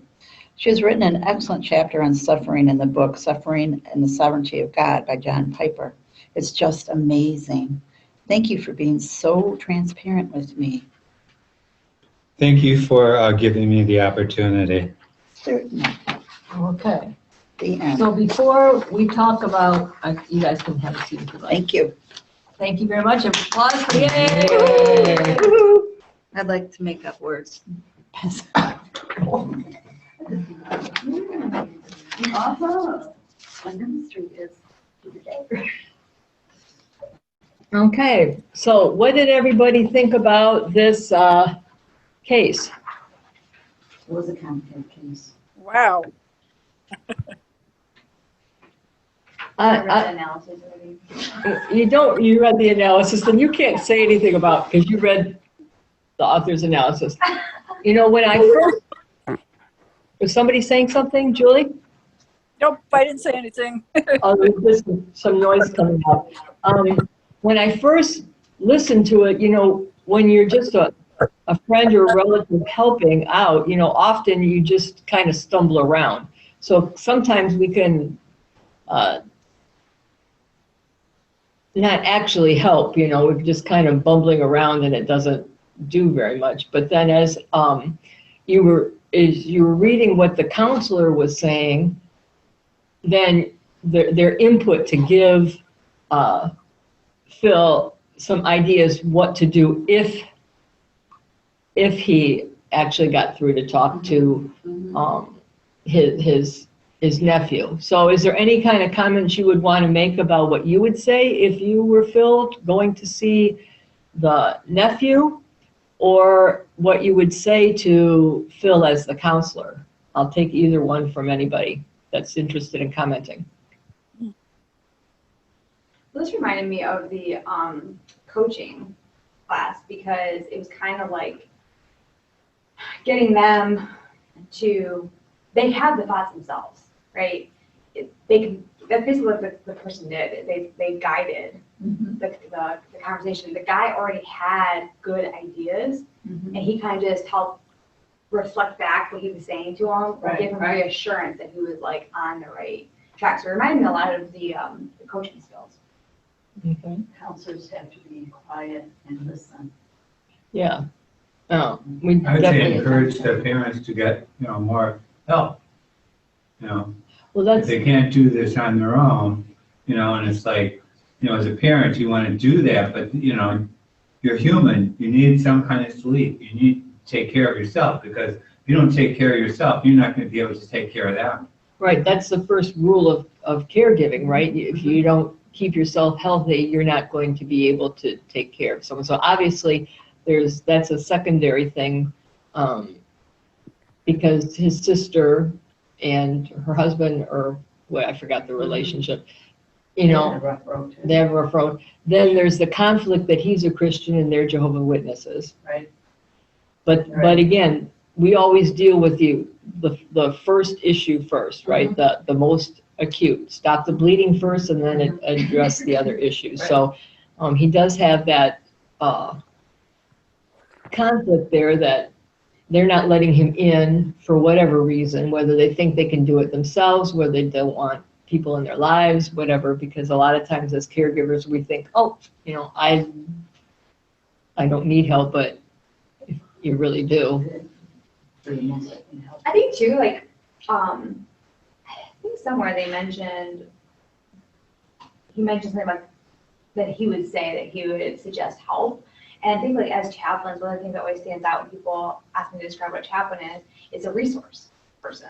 And so a lot of times they might not know like where to go to get extra help, you know, and to kind of be that resource to offer like, you know, maybe they don't want my help, you know, but hey, let me try to look up resources for you, like either in your neighborhood or whatever, to see if they'd be open. Right, because there might be somebody else that they are more open to them coming in and giving them assistance. Correct, personality problems. Right, sometimes family is too close. Yes, that's right.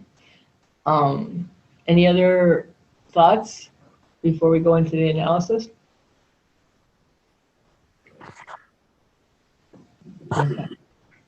One thing I noticed is that the boy's nurse, that his a support person, yeah, which, you know, when you're losing that close relationship, that's a very difficult thing, and in his difficult, I mean, his life is pretty bleak, especially if you are a Jehovah's Witness, because there's not much afterlife you're looking to, really. You know, he can't get out and do the Jehovah's Witness works. So, I mean, he's kind of limited, and then he's lost his probably main support person, his main confidant. So it's kind of difficult for him. So what does he have? So I did notice that. And then for those of you that don't know who Johnny Erickson Tata is, she is a Christian who had a diving accident when she was 17 years old and became a paraplegic. And she spent her life in a wheelchair, and a worldwide ministry, you know, dealing with suffering and coping and people in similar situations. So it's a good reference. And also, I'm sorry, what that was giving Phil an extra opportunity for, like, spread his thought patterns to go read this or go read that. That would help him too. Yeah. Right? Compared to just, I'm a counselor, listen to me, I'm the best. Yeah, to help him understand. So was this as helpful to you to hear this conversation and some of the wording of the counselor? Is there any wording of the counselor that made an impact on you? Not off the top of your head, or? It's kind of what I said. What I said was just like how he kind of reiterated what he was saying. And then when he was like on the right track, you know, kind of like, yeah, good. You know, and then when he felt like there's something that he could maybe like add, that he would first affirm, yes, you're on the right track, and then kind of gave like an added. Okay, so he kind of gently steered him away from Maybe less fruitful endeavors. Yeah. All right. Okay, so is he ready to go into the analysis? It's very short, so it's not a big deal. And it is a big deal because he went through it and dealt with this person and probably did some follow-up too. Okay. This was a complicated work with Phil on structuring some type of plan to help Seth, which is important. You can't just, especially when you're not experienced, you need to have kind of an outline of what you need to address or do or say. Sometimes the counselee knows what to do, but just needs the guiding comments to sort through and gain direction. Some of the remarks from the counselor are actually teaching responses, but the emphasis here was helping Phil to figure out what to do. And I think that's true because our solution, what we would do, doesn't necessarily work best for the person that we're trying to guide. So they're more inclined to try what they have on the inside of them. They're more favorable to it, and it's personal for them. It's not foreign to them, not comfortable. Since Phil's focus was on Seth, we didn't explore Phil's losses or precious, it should be previous, suicidal intention. This session was more cognitive than emotional in nature. If you were to explore Phil's losses, you can identify based on what can you identify Phil's losses based on what he told the counselor? So that might be a point of ministry to him in the future. So what kind of things did Phil go through? Everything. Yeah, a lot of his whole life. He was A lot. It's like, oh, the enemy's on for this guy. Yeah, and he's still standing. Yeah, it's kind of like, is your name Joe? Yeah, so, and this was a real person too, you know, Yeah.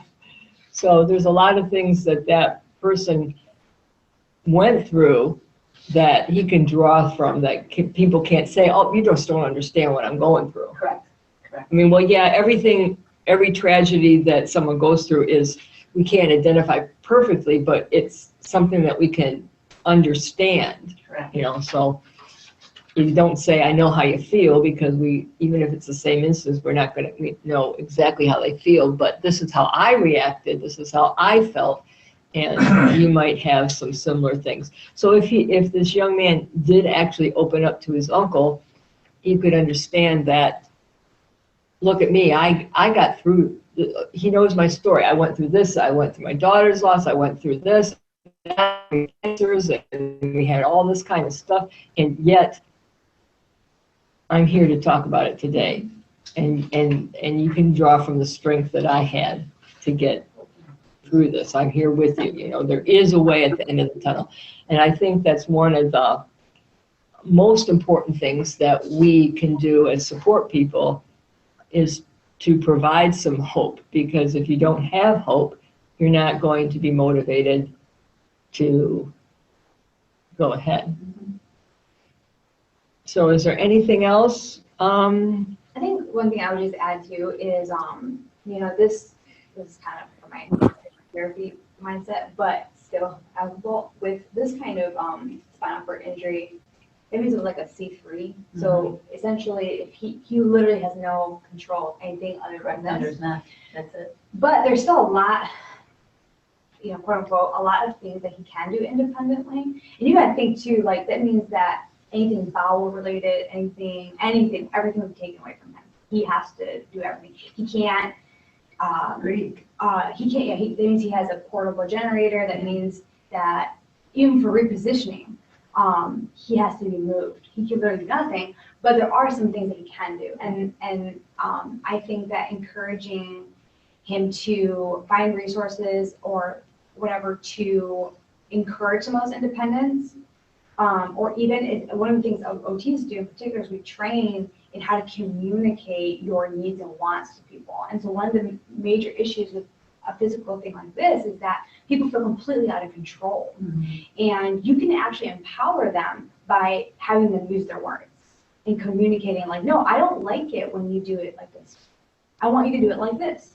And so just kind of that's just one area where, that's probably a lot of what he is saying is that he's out of control. He has no ability to do anything that he wants to do, and helping him either find those things or hooking him up with somebody who has those resources that he can have some of that independence and especially be able to advocate for himself, because he absolutely can advocate for himself. So I think that's an important aspect. Yeah. He has a purpose, even from the Christian standpoint of what is your purpose? Right. You have your purpose. You know what I'm saying? And Well, the one thing that's difficult in this particular case is that as a Jehovah's Witness, their purpose is not to glorify God.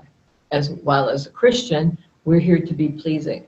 He's pleased with us, and we're to But glorify God. even aside from the Christian standpoint, which I know we often go there, but even from just societal, is good works is still like a thing. And there's still things that he can do To contribute? to contribute to the environment around him. You know what I mean? Mm-hmm. Like, so there are those kinds of things that he can impact other people's lives, but are those resources being given Presented to him. He's presented not the to him? option. He's gotta get out of the house for starters, Yeah, and, just not by a cliff. yeah, it's not by the cliff, no, not by the cliff, like just the. Right. I think other that things. this young man has some very valuable senses and properties that I would be very devastated to lose. Okay, he can think, Right. he can communicate, he can see, he has his 5 senses. He can, well, he has Well, he 5 saved. doesn't. Well, he does up from here. He has touch. Yeah, but even like even speech, his speech will be impaired. Like, he'll be able to speak. I'm just saying it takes a lot of effort. That's what I'm Right. saying. Okay, so his speech may be impaired, but he has the ability to communicate and to think and form thoughts and encourage. So, I mean, when I look at what things that you can do, especially now with the internet, he Right. has mouth Right, controls the pencil at the type, for different ways to, Voice to text, right? videos, Right. YouTube videos. there's ways that he can communicate with people and encourage. There's also, he can, I mean, I like to learn. There's unlimited resources that he can absorb and enrich his life that other people that, don't even think about. Well, they don't read, they don't investigate this others because they have other outlets, And so there is a possibility, there is being very positive, there is a lot of wonderful things he can still experience, even though he's dependent on certain things. But yeah, making him know that he is not, You have to advocate for him and for him to advocate for himself. right, Yes. I think that's huge. a Right, to huge know that- component. so. Too bad they don't say what happened later on. That would be, Yeah. maybe he'll write another book. Yeah. Okay, so I guess if any other questions or comments or things, feedback about, This is really helpful. It was very good, yes. Yeah, very good. so I'm sure that I have 3 more of these sessions set up, Are they gonna be different cases? different cases, different dialogues, and different handouts.